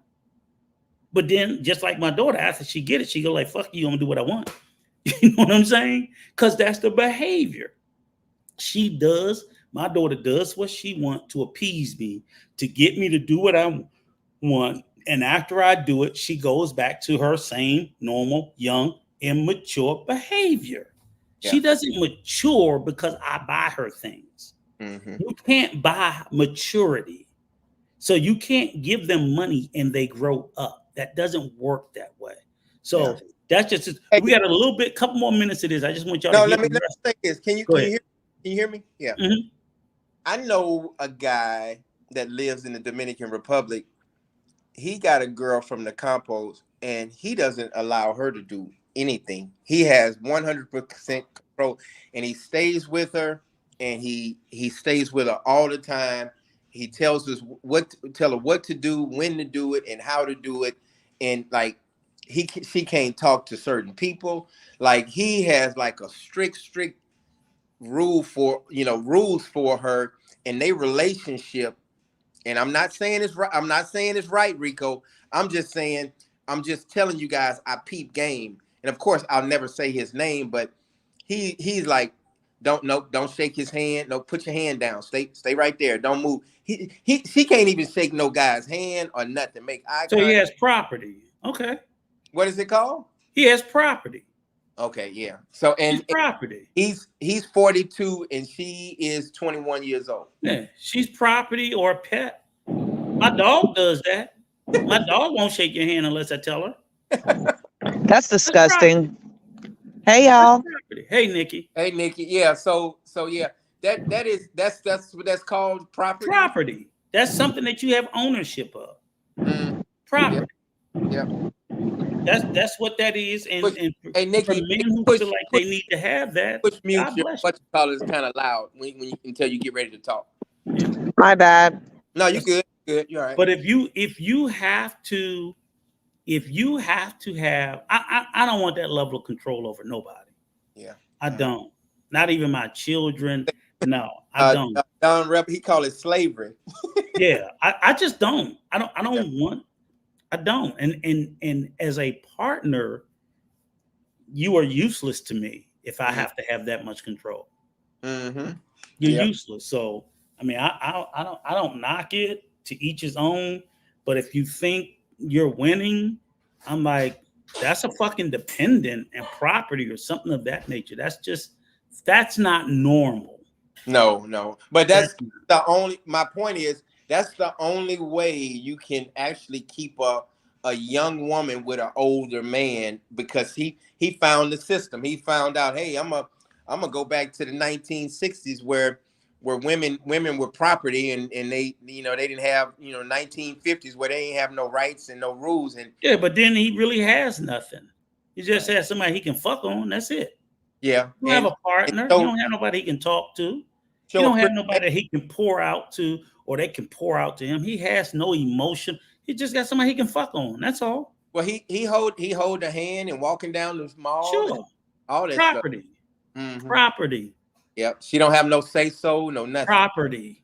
Mm-hmm. He Yep. has ownership. She's his property. Mm. And that's some weird shit to me. You think it's weird? Hell, I know it's weird. But Rico, it was like that back in the 40s, Now, 50s, and 60s. no, it wasn't. It wasn't that men. There was some people who did have that level of control, but that wasn't normative. It was just more about men, and it was more about men demanding that their wife respected them. But men were not controlling their wives to the point she couldn't go to the store. You know what I'm saying? Back in the 1800s, if the woman had to go to the fucking country store to get food on her own, she went on her own. Right. The man didn't go with her. If she had to get on a horse and buggy and ride into town to go shopping for supplies, she went by her damn self. Right. Mm-hmm. So again, you had some sick, twisted motherfuckers back then that had that level of fear. God bless them. But again, property. It was property then. It's property now. But hello, that's baby. I would like to see. Hello. Go ahead, Nikki. Go ahead, Nikki. I was gonna say, I would like to see down, the. John. I can't see who that is. I'm sorry. Take the comment down. Take what comment? Oh, the video down. No, the comment. There you no. Unclick the comment so I can see what underneath you. Underneath me. If you take the comment off, I can't see who it is. I don't think we can see who's underneath you. You can't see Soul and Domingo? No, because you got the comment on the screen. Oh yeah, I can't see them either, John. If you can also don't click another one, just click it again. If you'll take down the video, we can see also. Good idea. Let me try that. Thank you. Of course. So smart. Thank you. I try my best. I appreciate that. There we go. Oh, there they are. Hey, y'all. Hola. Ahora podemos ver a ustedes porque antes we couldn't see you guys. What happened to Rico? Oh, what the heck? Yeah. I don't know what happened to Rico. Oh, there he is. All right. There Rico. he is. Good. There he goes. Okay, now I can see everybody. Hey, okay. So I have a question. I have a question for you, Soul. And you are growing up, and you're almost 18 years old. Your friend, your boyfriend, what's the age difference between y'all two? It's like 4 years. 4 years. You are 17. He's 23, right? 24. Okay. So, how old is he? 22. Almost. Okay. So it's 5. Yeah. So what made you attracted to him? And it's no trick question. It's not here to embarrass you or nothing like that. We just want to know what made you attracted to him. And he's Dominican, right? Okay, what made you really like him and say, "Hey, this is a good guy that, this is my boyfriend." Cause he was quiet. Like when we used to dance together, there was like a lot of people around, and he was just sitting in the aside. And I was like, oh, he's kind of quiet, and I thought it was cute. Awesome. So he's quiet. So, do you think that is it a bad thing to date someone like, let's say you were 20 years old and the guy is 45 years old? Do you think that's good or bad? Actually, even in my case, I think it's not the best thing. I admit it. So it's just like, um, it depends on like the kind of life that you have, just like, or the page that you're in your life. It depends, but it's like a 20-year like age gap. So let's say a 20-year-old is just like starting her life. It's just maybe she is working or maybe she's in college. But a 40-year-old, it might be like already like maybe have a family or anything. So it's just like a big difference in that. So I think in general, I think it's not good. Like Not- even in my case. So why do you think so many Dominican women and people from other countries date a 50-year-old man and the girl might be 24 years old? Why But why but, do but hold on, Go coach. I ahead. think you're asking the wrong question Go ahead. because I don't know if that's true though. See, Mhm. because we see some of those cases, we make the assumption that that's the majority. Let me ask you this: so, do the majority of relationships in the Dominican Republic have a big age gap or not, or are most people dating people Oh, close to the same age? that's a good From question. your experience. In my experience, no, like not the majority actually. It depends. So, like some cases, because it's not like something that we see and we'll be like, oh, that's so wrong. But it's not like we'll like get like maybe mad about it. But it's, So in so the general, majority of the relationships, people are seeing people of the same age. yeah, maybe like a Okay. 1 or 2 year gap. Not Okay. That's what I see. That's my thing. That's what I thought. Drop the link if you So, can, Coach Carl, and want to hold on, come hold on. on. I got a follow up on that. Oh, okay, but I'm just saying is I think we keep saying because it does happen sometime. And that's what I think also is feeding the narrative to all these guys thinking I can be an old man and I can come over there and get a 25-year-old, like somebody my age, and I'm over there looking for a 20-year-old, right? So That's a good you point. look at me like I'm crazy, right? Like, That's a good point. don't nobody want to be with your old ass, right? So that's what I'm saying is because we keep saying it, a lot of these idiots are hearing it and they're believing it, and then they're wanting to come up realizing that that's not the majority. That's a small percentage of relationships like that. Because I So, don't see it when I'm there all the time. I'm like, yeah, every now and then, but 90% of the relationships, I'm like, these people are in the same age. What are y'all talking about?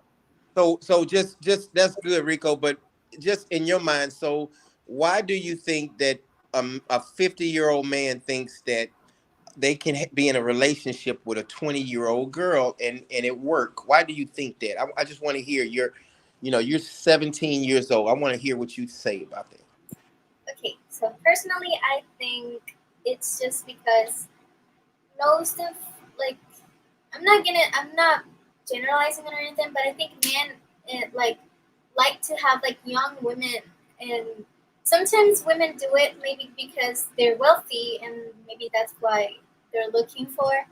And Okay. that's like I don't see normal a girl like a 20-year-old that looks good and that she's like on her peak and blah blah blah. I don't think she's gonna like see a 50-year-old and be like, oh, I love her. Except for what? Except money. Wow. But why don't you why you think these men in the United States believe they have a woman that really loves them. Because you keep telling me you can go there and get I your never Rico. I'm asking so, baby. Hey, baby. Hey, baby. Hola, mi amor. Go ahead. So let Soul answer this question. So what was the question again? See that, Rico? You messed it up. So why do you think a guy from United States can come here, 45 years old, and get a 22-year-old and fall in love with her, and she said that she loved him, and then he has why do you think they believe that? Well, maybe I think we have different mindsets. I think he might think that she actually loves him because she's like, oh, I love you, I love you, I love you, I love you. And he'll get to a point that he might believe it, but it's not true. I'm just saying in case it's not true, because it may happen, it can happen, but just in case it's not true, I think he might just like think, oh, maybe she does love me, but maybe it's not true. But you've never seen it happen and it be true, right? No. Well, I have, but it's social media. So social media is not real in general. So I don't think it's always for money, right? Hey, ask your mom, which if I was 23 years old, same person, and she was her age, would she date me? Oh God. Que si él tuviera 23 años, a la misma persona, pero 23 años, que si usted estuviera con él, como que no. Well, I understood that. Person, what about what if I was 75 years old and she's her age? Would she date me? Que si él tuviera 75 años y usted tuviera su edad, que si usted tuviera tampoco muy viejo, no. With money. What she say? No. With money? What she say? Too old. She just said too old. Oh, thank you. I thought love was love. No, it's not. So, no, but it's different. I don't know where y'all get this stuff from. And again, I'm just like, I'm like, when did telling the truth become such a bad thing? Right. We know it's just nonsense. Right. When you was 20 years old, you didn't want nobody her age. Right. You didn't. So why somebody 20-year-old want somebody your age? So you already made you already made your answer. Do you think any of your 18-year-old friends, now I just want you to be realistic. Now hypothetically, would they date a 45-year-old American guy for the money? Just would you think they would date a 18, 19, 20-year-old girl? Would they, one of your friends would do that? My friends, no. I'm totally sure they wouldn't. But maybe I know few girls, but they're not my friends. I know one that I think she might do it because she's someone like she's used to like have maybe I'm not gonna say, but she's like used to like do things that it's like not someone who like she would want a man that might give her the money so she can have that kind of lifestyle. So, but my friends, like my friends, like the two girls that come here all the time. Right. For my friends, they wouldn't never. So they wouldn't even do it for the money. No. Right. See, and that's what I don't know why. Again, I can't do this, which I don't know. No, you're right, Rico. I just wanted to show the world. So you did a great job, Tate. I'm gonna let you go now. You can go ahead and come. Hey, Carl, you had something to ask Soul or Domingo real quick? Just want to say hello. You guys doing? So Carl said, "Hey, so." Hi, hello, Carl. Hey, yeah. So that's that. We asked you that because Rico is right, but we just want to show people like a real Dominican woman. You're a young Dominican woman. You're about to turn 18 pretty soon, and you are spitting facts. You're telling the truth. Why these American men are with these young women, and they just in their mind they think that these women really do love them, and they don't. Do they, so? Not in general. Like I don't think in general, like all of them. Mm-hmm. So can I hop in? Can Nikki hop in for a moment? Go ahead, Nikki. I appreciate that. So, one of the things that I tell you guys all the time in person, in private, and in front of the world, the bottom line is that we have to be honest about everything. It's already difficult enough for men and women to communicate realistically, right? In general. But when you add in the fact of a second language or a foreign language, that adds a whole nother layer to the communication factor. And it's like, if you can't even understand what your partner is talking about, but you feel that they love you, like let's put the puzzle together and let's cut the crap. Like, come on, just stop it. I just want people to be honest. And my thing of it is like, hey man, if you just want a beautiful girl because that's what you want to do and you want to pay her to be there for you, then just say that. And then for the women, tell the truth and just say, hey, this guy's taking care of me and that's what I want. And it works for us. And just say that. But to you know what I mean, to lie and say, oh yeah, we're a perfect couple and we're a perfect match and we're soulmates is complete bullshit. It's not the truth. And you guys, I'm always gonna tell the truth on that, and I will never stop telling the truth on that. Because because at the end of the day, it could be a beautiful match, it could be whatever it is, but only when it really and truly is that. But when it's not that, it's obvious. So that's my piece on that. Great point, Nikki. Thank you, so appreciate your time. Enjoy Wait. I got one more thing. I do have one more thing. So, what? Hey, Carl, did you have something to ask or tell Soul or Domingo? Carl, no, I just coming on the panel, join the conversation. No, can you? because I want to ask you some questions. I want to ask you questions. I'm gonna take them down, but I gotta ask Soul one more question and then we'll be done. All right, so no, I'm not gonna even ask that question. All right, let her go. Yeah, I wanted to let you go, baby. I love you, baby. Bye. Me too, Domingo. Shut up! Don't be telling me what I want. Tú hermano, you love me too. Nobody bad go. Bye, Soul. Thank you.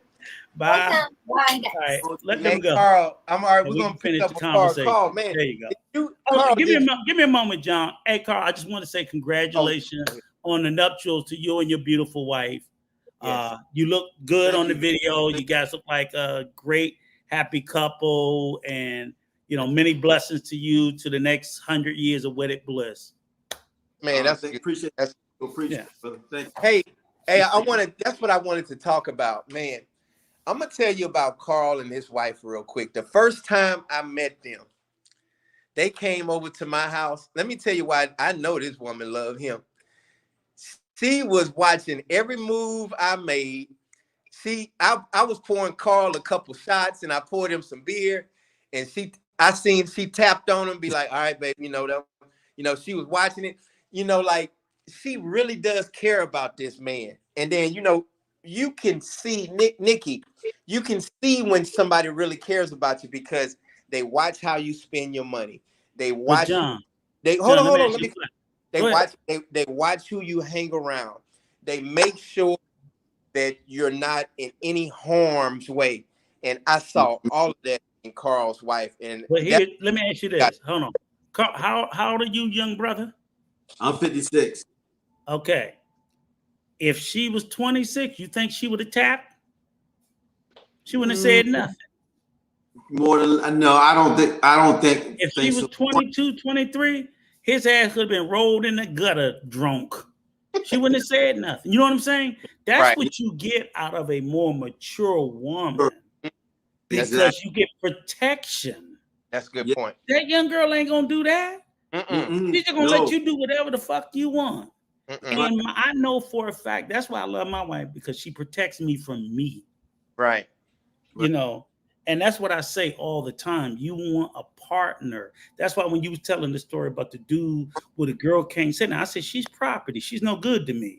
Right. I want somebody that's going to pull me up by my collar and say, Rico, hey, shut it the fuck down. No, we didn't have enough. That's it. Because I need protection even from me. So they know me so well, they protect me from me. You're not going to get that when you out here just dating a daughter. Someone that's not even mature enough to know, hey, he done had too much. He's looking sick. You know what I'm saying? My wife can look at me and be like, you looking sick. Right. And I can get that out nobody young.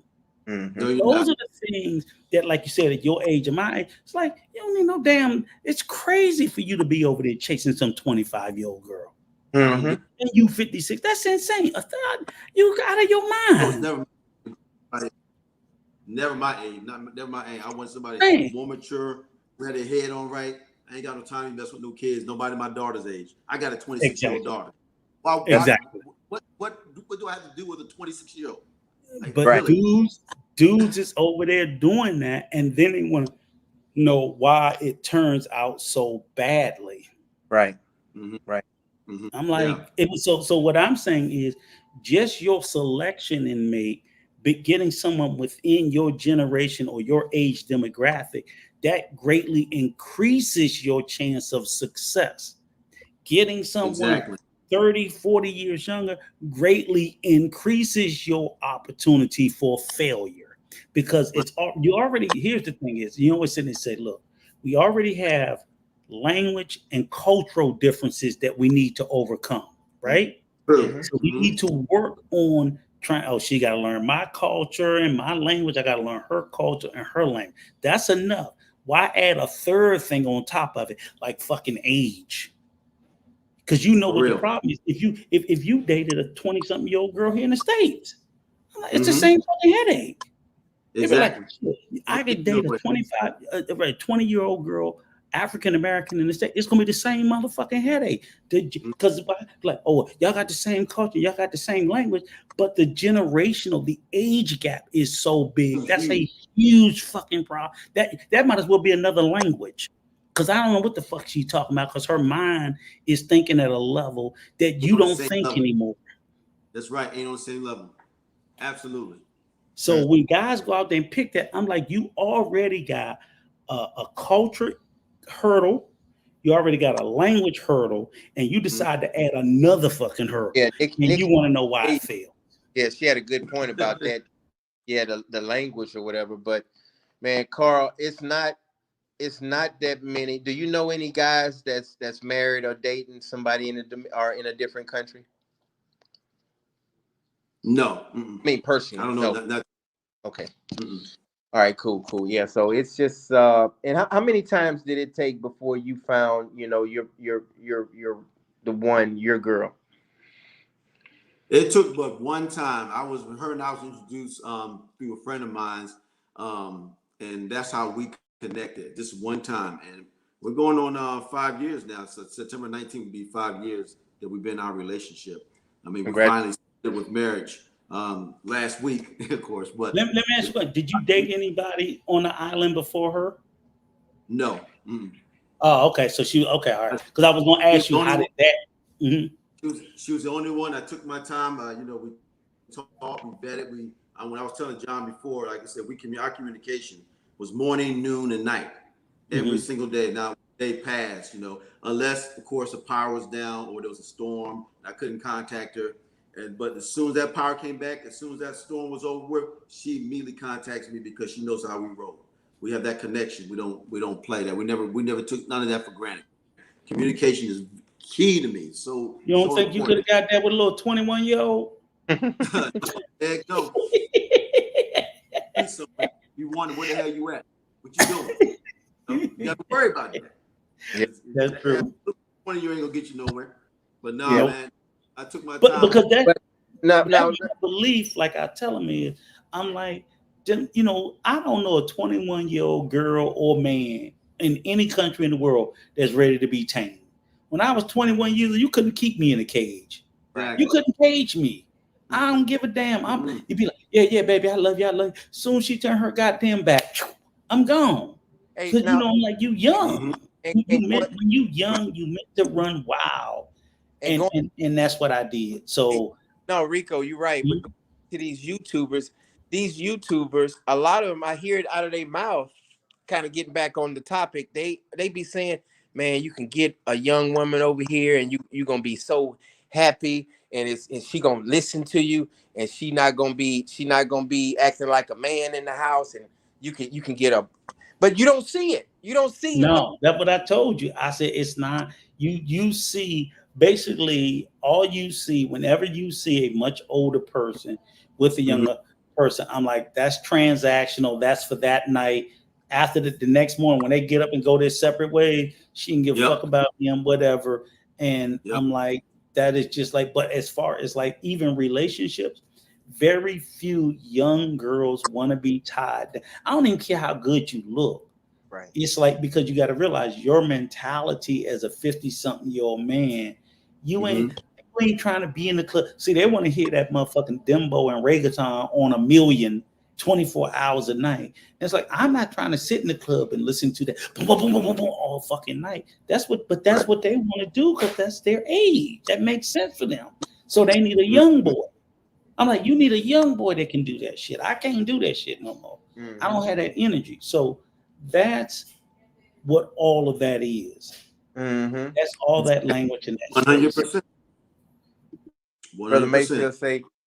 Mayfield said, take time to know her guys. I don't know nothing about that song. That's way too young for that. Mhm. You ever heard that song, Carl? No, I never heard that song. That was my first time hearing that. But that's just something. I heard the Percy Sledge. Yeah. Like I said, it goes both ways.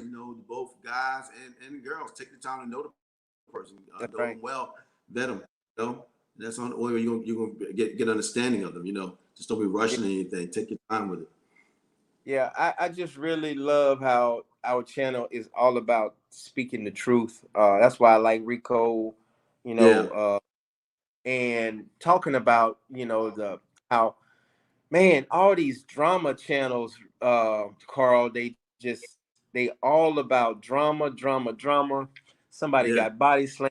They get 500 people on the live and 1,000, 2,000, 5,000 views or whatever. But for some reason, as Black people, we watch that stuff, and it's crap. It's all crap, and it's sad to say that when it's educational and people really trying to help out or whatever. And I'm happy with our numbers, and I'm happy what's going on. The Dominican route is growing at a slow, gradual rate, and it's doing great. But at the same point, when I had that beef with that guy, whatever, Roland or whatever, I did a Yeah. video on Roland, and in 6 hours, I had 900 views in 6 hours.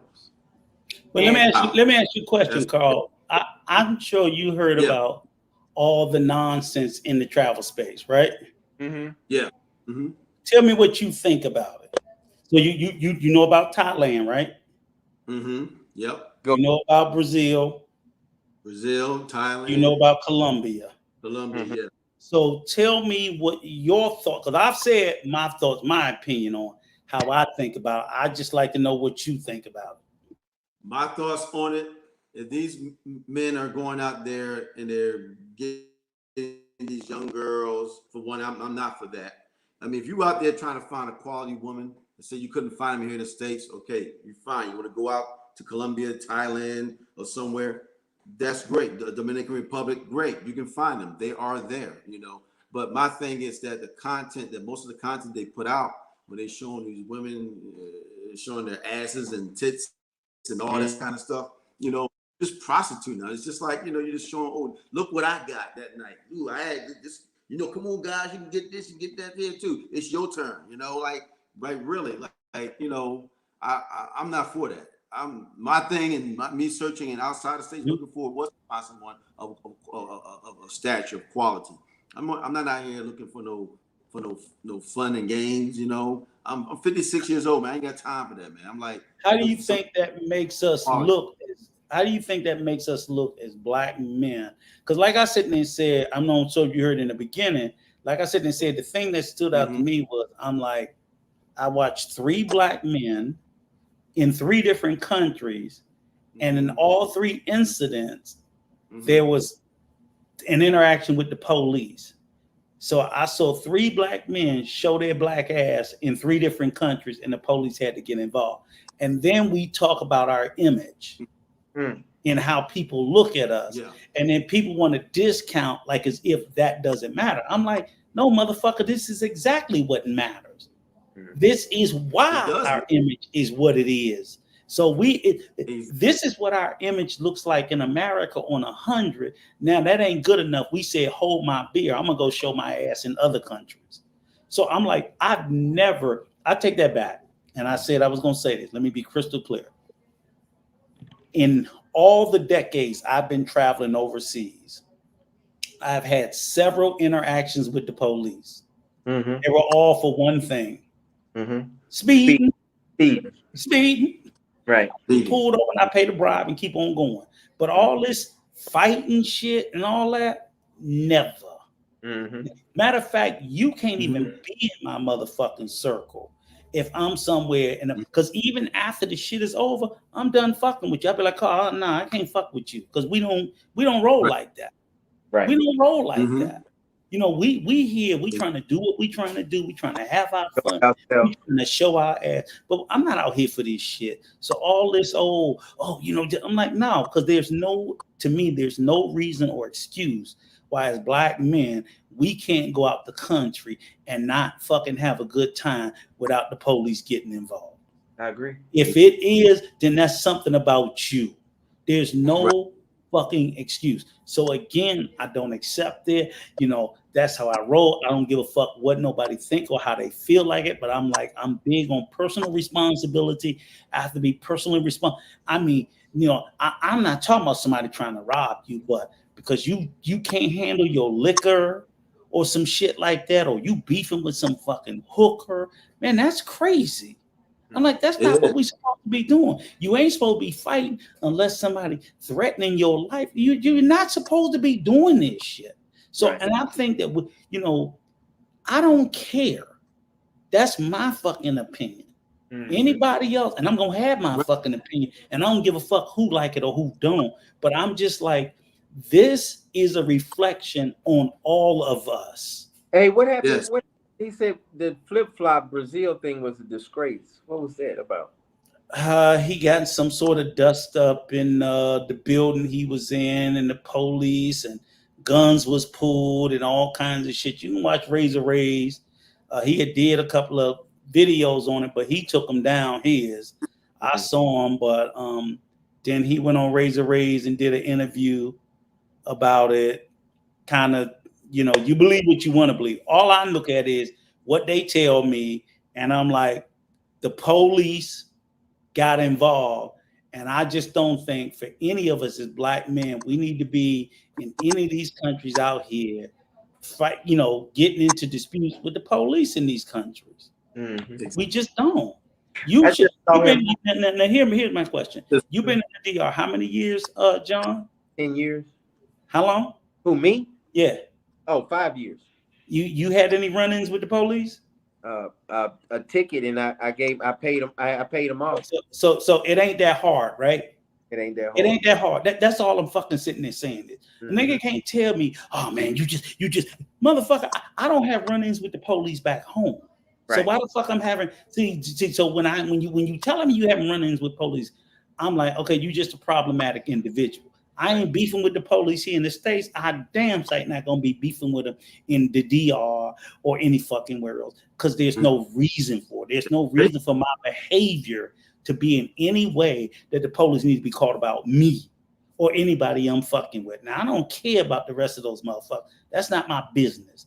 Right. But I don't feel like my behavior should ever be a reflection that the police need to be called about anything. If there's a misunderstanding, I should be able to sit there and swallow my pride, take the L to keep it moving on. There shouldn't be no police interaction about nothing. But see, to get all this. I'm like, go right on ahead. That's why I can't fuck with you. Right. That behavior can get you locked up. You know, it's like you really want to be in a foreign prison, really. But it speaks to an intellectual defect, and it speaks to a level of immaturity. Right. Because again, it's like you in another country. Why are you doing this shit? Yeah, it's sad. I don't get that. So there's nothing you can tell me that's gonna make me believe you need to be fighting police out the country. Mm-hmm. I'm like, are you serious? Mm-hmm. Mm-hmm. Come on. Or you know what I'm saying? Even and I don't mean physically. I'm like, even getting in any argument, police come, shut the fuck up and do what they say. That's right. Yeah. Yeah. What the fuck was that? Yeah, we want to have pride, and he can't talk to me like that and all that shit. Yeah.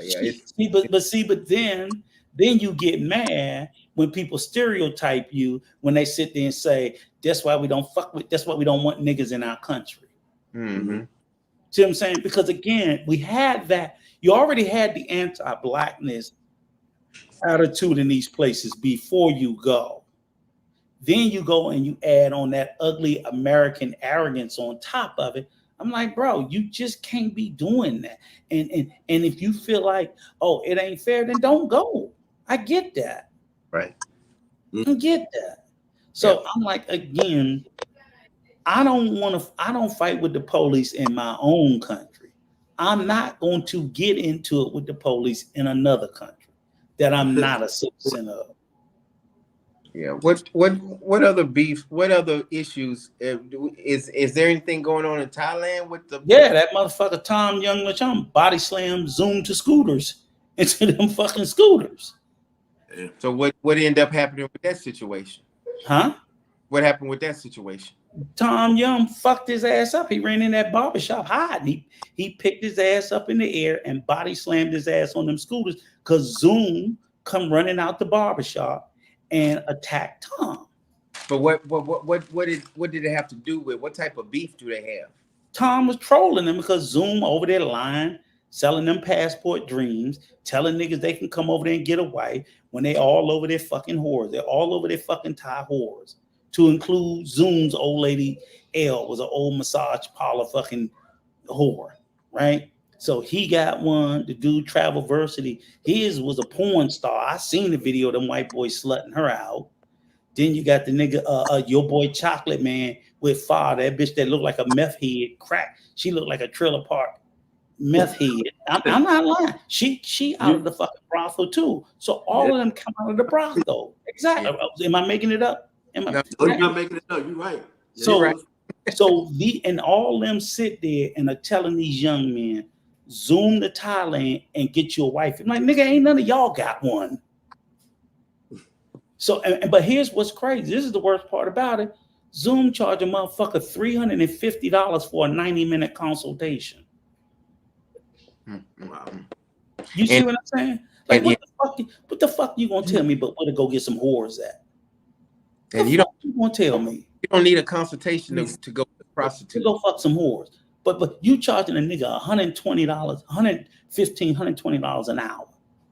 Nigga, you ain't no lawyer. What the fuck are you? You know, this is and my problem is this is what they do, because what they're doing is they're taking advantage of young, impressionable black men. But you know what? Somebody gonna hear this stream. They're gonna run to him crying and tell him, Rico said this, Rico said that. But see, they'll tell me, oh, Rico, you can't talk about him. Man, fuck y'all. I'm sick of motherfuckers telling me I'm gonna talk about that one because he ain't gonna do shit but try to kick me like he did Tom, and the same thing gonna happen again. Mm-hmm. Same thing. Because it's ridiculous. You shouldn't be out here taking advantage of these young men by selling them this bullshit and taking their fucking money. Right. You know you over there fucking whores. That's all y'all are doing is over there fucking whores. They're doing the same thing in Colombia. They're doing the same thing in Brazil. They're doing the same thing in Sasua. But you charging motherfuckers consultations for this bullshit. It's bullshit. And then when the nigga sit there and tell me, say some shit the other day, oh man, you can't hate on a man hustle. I'm like, that's not a hustle. See, y'all got the game fucked up. So when you say hustle doesn't mean, see, y'all confusing con with hustle. Hustle means you outwork a motherfucker, not you outlie a motherfucker. That's called a con when you're lying. Hustle is you outwork them. So in other words, I'm telling the truth, but I'm working hard. That's a hustle. You lying to motherfuckers is a con, is a scam, is a flim flam, is a hoodwink. That's all that is. That's not a hustle. But what they want to do is the first thing they want to do to deflect. Oh, you a hater. Hate on? Yeah, I do. You know what I tell them? I do. I hate motherfucking liars. I hate liars. I've always hated liars. Where I come from in my generation, we've all always hated liars. Me and my circle, we don't fuck with liars because they can't be trusted. Right. Now I always tell you, Coach, if I can't trust, who can I trust? A motherfucking liar. See, my crew, we fuck up, we own up. Right. Hey, I fucked that up. I fucked that up, Carl, my bad. I'm not gonna lie to you and tell you I didn't do it. Right. Damn, man, I didn't know it was gonna turn out that way. My bad. Right. I fucked up. Nah, I didn't do it. Nigga, we know you did it. So now I can't fuck with you no more. Because you want to lie on it instead of just owning up to the shit. Right. That's the thing. These are the people that are very dangerous and can't be trusted. And I'm like, you're supposed to protect your community from liars. But I get people that want to blow up my phone telling me, don't call out liars. I'm like, so I should stand by and know that this motherfucker's a scammer and let him scam you, Carl. No. Yeah, that's me and Carl. Not saying nothing. Last week, I said, Carl, I'm not supposed to say nothing because I'm stepping on your hustle, and then I let you be a fool. I'm supposed to tell you, come man, don't fuck Coach. Don't sign up for that nigga shit. That nigga knows the fuck he talking about. I'm because then I want you to look out for me. Oh man, shit. I thought he in a DR. I thought he knew what he was doing. You supposed to tell me, nah, Coach full of shit. Don't listen to that shit. Don't listen to that bullshit. I don't want you to get fucked. No, man, keep your money. That's right. Don't give it to me. You keep it. Yeah. I know you a hard working brother. Don't get that nigga your money. You don't need to get him your money for no bullshit. Bro, was talking shit off for free. We talked about that last week. I said, man, it is the only right to tell you the right things because I don't want you to get screwed over. You know, right? Exactly. Yeah. But they don't want you to say nothing. You ain't supposed to say nothing. You supposed to be quiet. Yeah, it's crazy. You supposed to be quiet and let niggas. So I'm supposed to be quiet and let a black man fuck over another black man. Again, they don't care about the victim. But then when a holler, I'm looking out for the black man, but you ain't looking out for that victim. The fuck is he? He black too. Right. That's true. That's what they do. They don't care. They don't. They don't care. So I'll be honest with you. As much as I don't have no respect for these motherfuckers, I don't have no respect for half of their fucking subs. And I swear to God, I know I try not to name too many over here because I don't want John to catch the heat, but I be wanting to name them motherfuckers all. Because I think they all need to be called out by name. And then again, like I said, I'm not a huge fan of Austin Holloman, but I know right now the shit he said when he said they selling dreams and they all over their fucking whores, and there's racism. He told the truth. That's true. He told the truth. And guess what they're all doing? He was their passport bro God. He was their God. They're all trashing that young man now. They are dragging the shit out of him because he decided that he was going to tell the fucking truth. They flipped. BMT. That little sissy motherfucker scholar down in fucking Brazil who buying pussy. He had the whore sitting on the couch while he lying. I'm like, because that's what they do. See what I'm saying? But I've always told the truth, and I've never shaken from my position. Never and never will. Because I'm like, I don't want nothing. I'm not trying to get a consultation. I don't have a channel. I'm not trying to get big. You niggas is lying. You like speak. That's why we get along so well. We bullshitted whatever, but you don't like a liar. You like people to spit in the truth. Tell the truth. Yeah, tell the truth. This is the situation. That's it. Yeah. Not. Hey, I know where all the beautiful, sexy women are. You can get some 24-year-olds, 24-year-olds, and they beautiful. And my thing is, I sit there and told them, I was like, they call me the dick police. Pocket watch, and I think I don't give a fuck about where you stick your dick. I'm just tell a nigga, hey, this is where the hoes at. And I said, because I said, y'all sit here and y'all call these black women back here 304. I said, this is the shit that blows me. I say, y'all sit there and literally say, we don't date single mothers. And y'all motherfuckers go straight to Colombia and every bitch you fucking is a single mother. Yeah. Y'all are over there wifing up. I said, they got a higher rate of single motherhood in the DR, Colombia, and Brazil than anything in Black America. I said, I can't believe this shit. Every bitch y'all fucking got 2 and 3 kids, and y'all sitting there telling American black women, we don't want no single mothers. Nigga, what you think you getting over there? Over there right now. What you think you getting over there? And then come back to the States. I'm sitting there telling Carl, it's niggas that's behind on child support in the States taking care of kids in another country. Insane. Yeah. How you taking care of a hoe and her kids in Brazil and Colombia, and you owe child support in the U.S.? That's insane. Yeah. I know. You know, there's one guy that really disgusts me. He got 3 girls pregnant in the Dominican Republic, and then he moved to Thailand. Yeah. And he said, well, I send him a couple dollars every now and then. You know, like, what, man? Come on, man. And I swear to God, they literally got a group of niggas that call themselves, I'm not making this up, the no condom gang. These niggas is proudly proclaiming, these are passport brothers. They don't fuck with condoms. We don't like it. So I'm like, these niggas is just spreading STDs amongst each other. Oh, look, and then here's the crazy part. I'm gonna tell you what's hilarious, Quan. You really gonna love this. This is just how fucked up bacon, mayo, and tomatoes is, right? This nigga, because he was trying to, that's BMT fuck nigga ass with his whore Tinder app, right? So with his little nigga Tinder app, he went after Austin. Then the next day, he get the nigga, what's his name? The boy in China, little black boy in China, young boy. In China? Yeah, he's in China. Damn, I forgot what they call him. And he doing the passport bro rounds. And he seemed fairly intelligent, but at the same time, stupid as shit.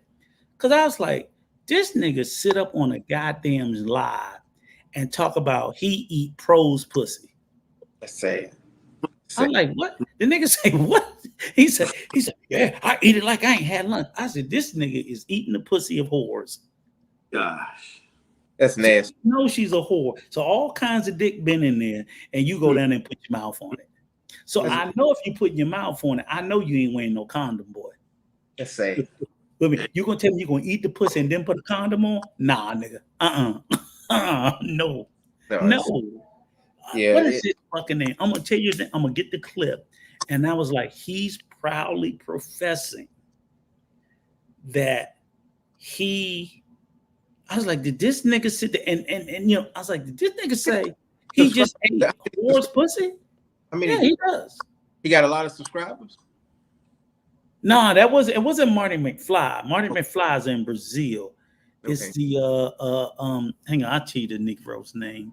It's got it's just sad how so many people subscribe to so much bullshit, and it's I don't know why people love watching people fight and just hate on one another and talk about prostitutes and having sex. It's like they just starting to do it, and they older guys and they hey, you come over here and have fun. You can tell they really never done nothing when they was 18, 19, 21 years old. They just now they just out. I think the kid name is Flight Madness. That's his name, Flight Madness. I don't know why, but he's in China. Never heard. And he always wear one of them little fucking Chinese communist hat. He looked really fucking weird, but yeah, and you're right, Dominican Republic one. Yeah, Papi Rico said the same thing too. So I was just like, y'all are disgusting. These are sick people, man. They sick. Yeah. They sick. Disgusting.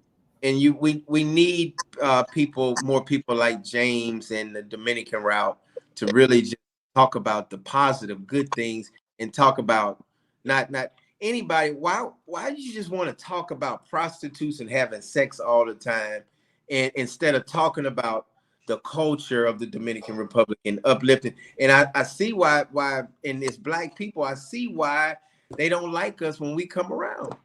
Right. And then, like I said, they got mad at the young guy, Austin, because he called him out. And I was like, how y'all going to get mad at him? He told the truth.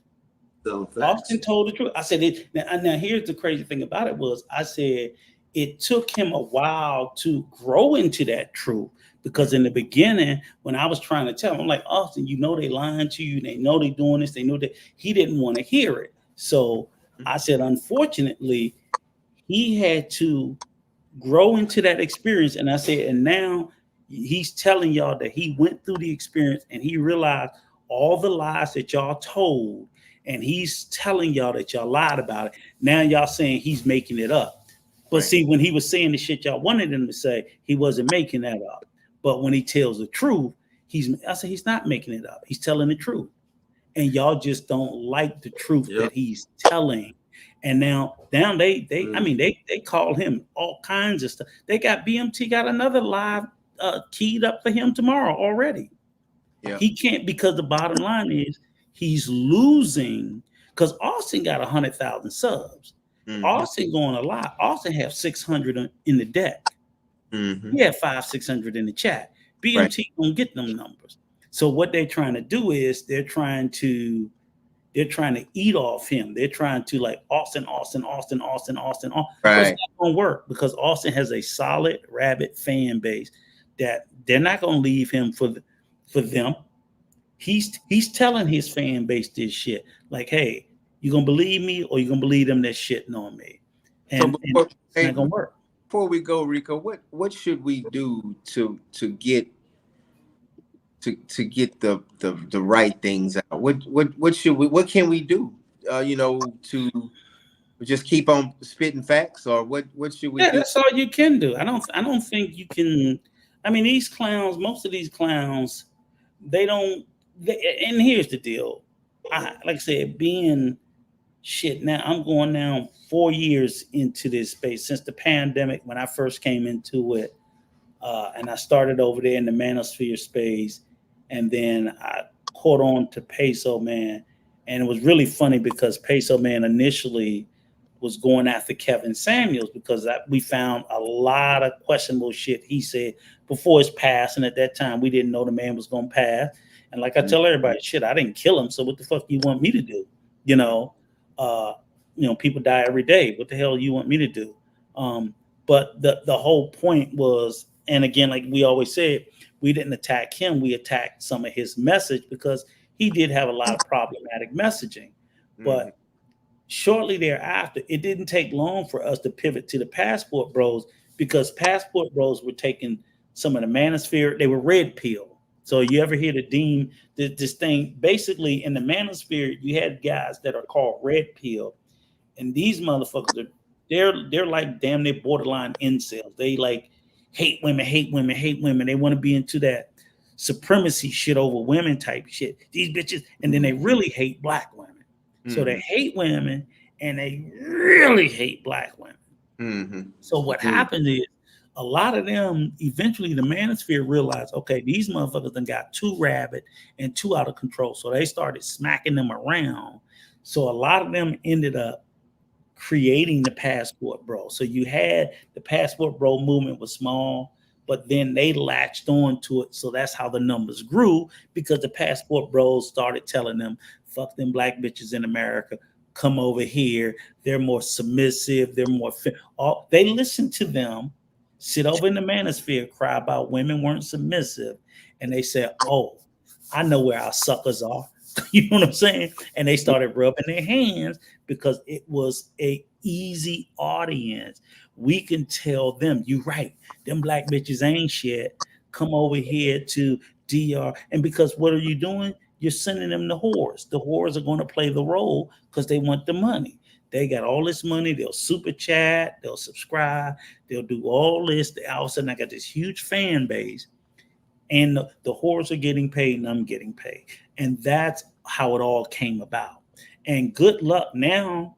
They're not in America because most of the time, they'll come to DR for 2 weeks and they'll trick off for 2 weeks. When they go back to the States for the next 4 months, they ain't fucking nothing but her. This is the only pussy they get for the next 4 months is their hand. literally. And that's literally, but you literally, like, you had the guy, Average Man Unplugged, and he was like, before he went to Thailand, he hadn't had no ass for 2.5 years. So, I mean, a lot of these guys are, but I was like, nobody owes you no pussy. If you don't sit there and put in the work stateside to get no gain, you just don't get no gain. That's how it goes. And they're not putting in any work when they go overseas. They're going overseas and they're strictly paying. I'm like, you're literally going overseas and you're strictly paying. And they'll go back, oh man, I go to the DR, the women love me. No, nigga, they love your money. With your money, that's it. With your money.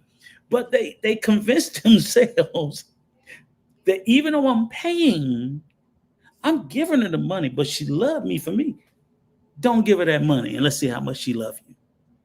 That's the problem. So I'm just saying, at the end of the day, I think at this point in time, when I speak out, I'm not speaking out to those that won't listen.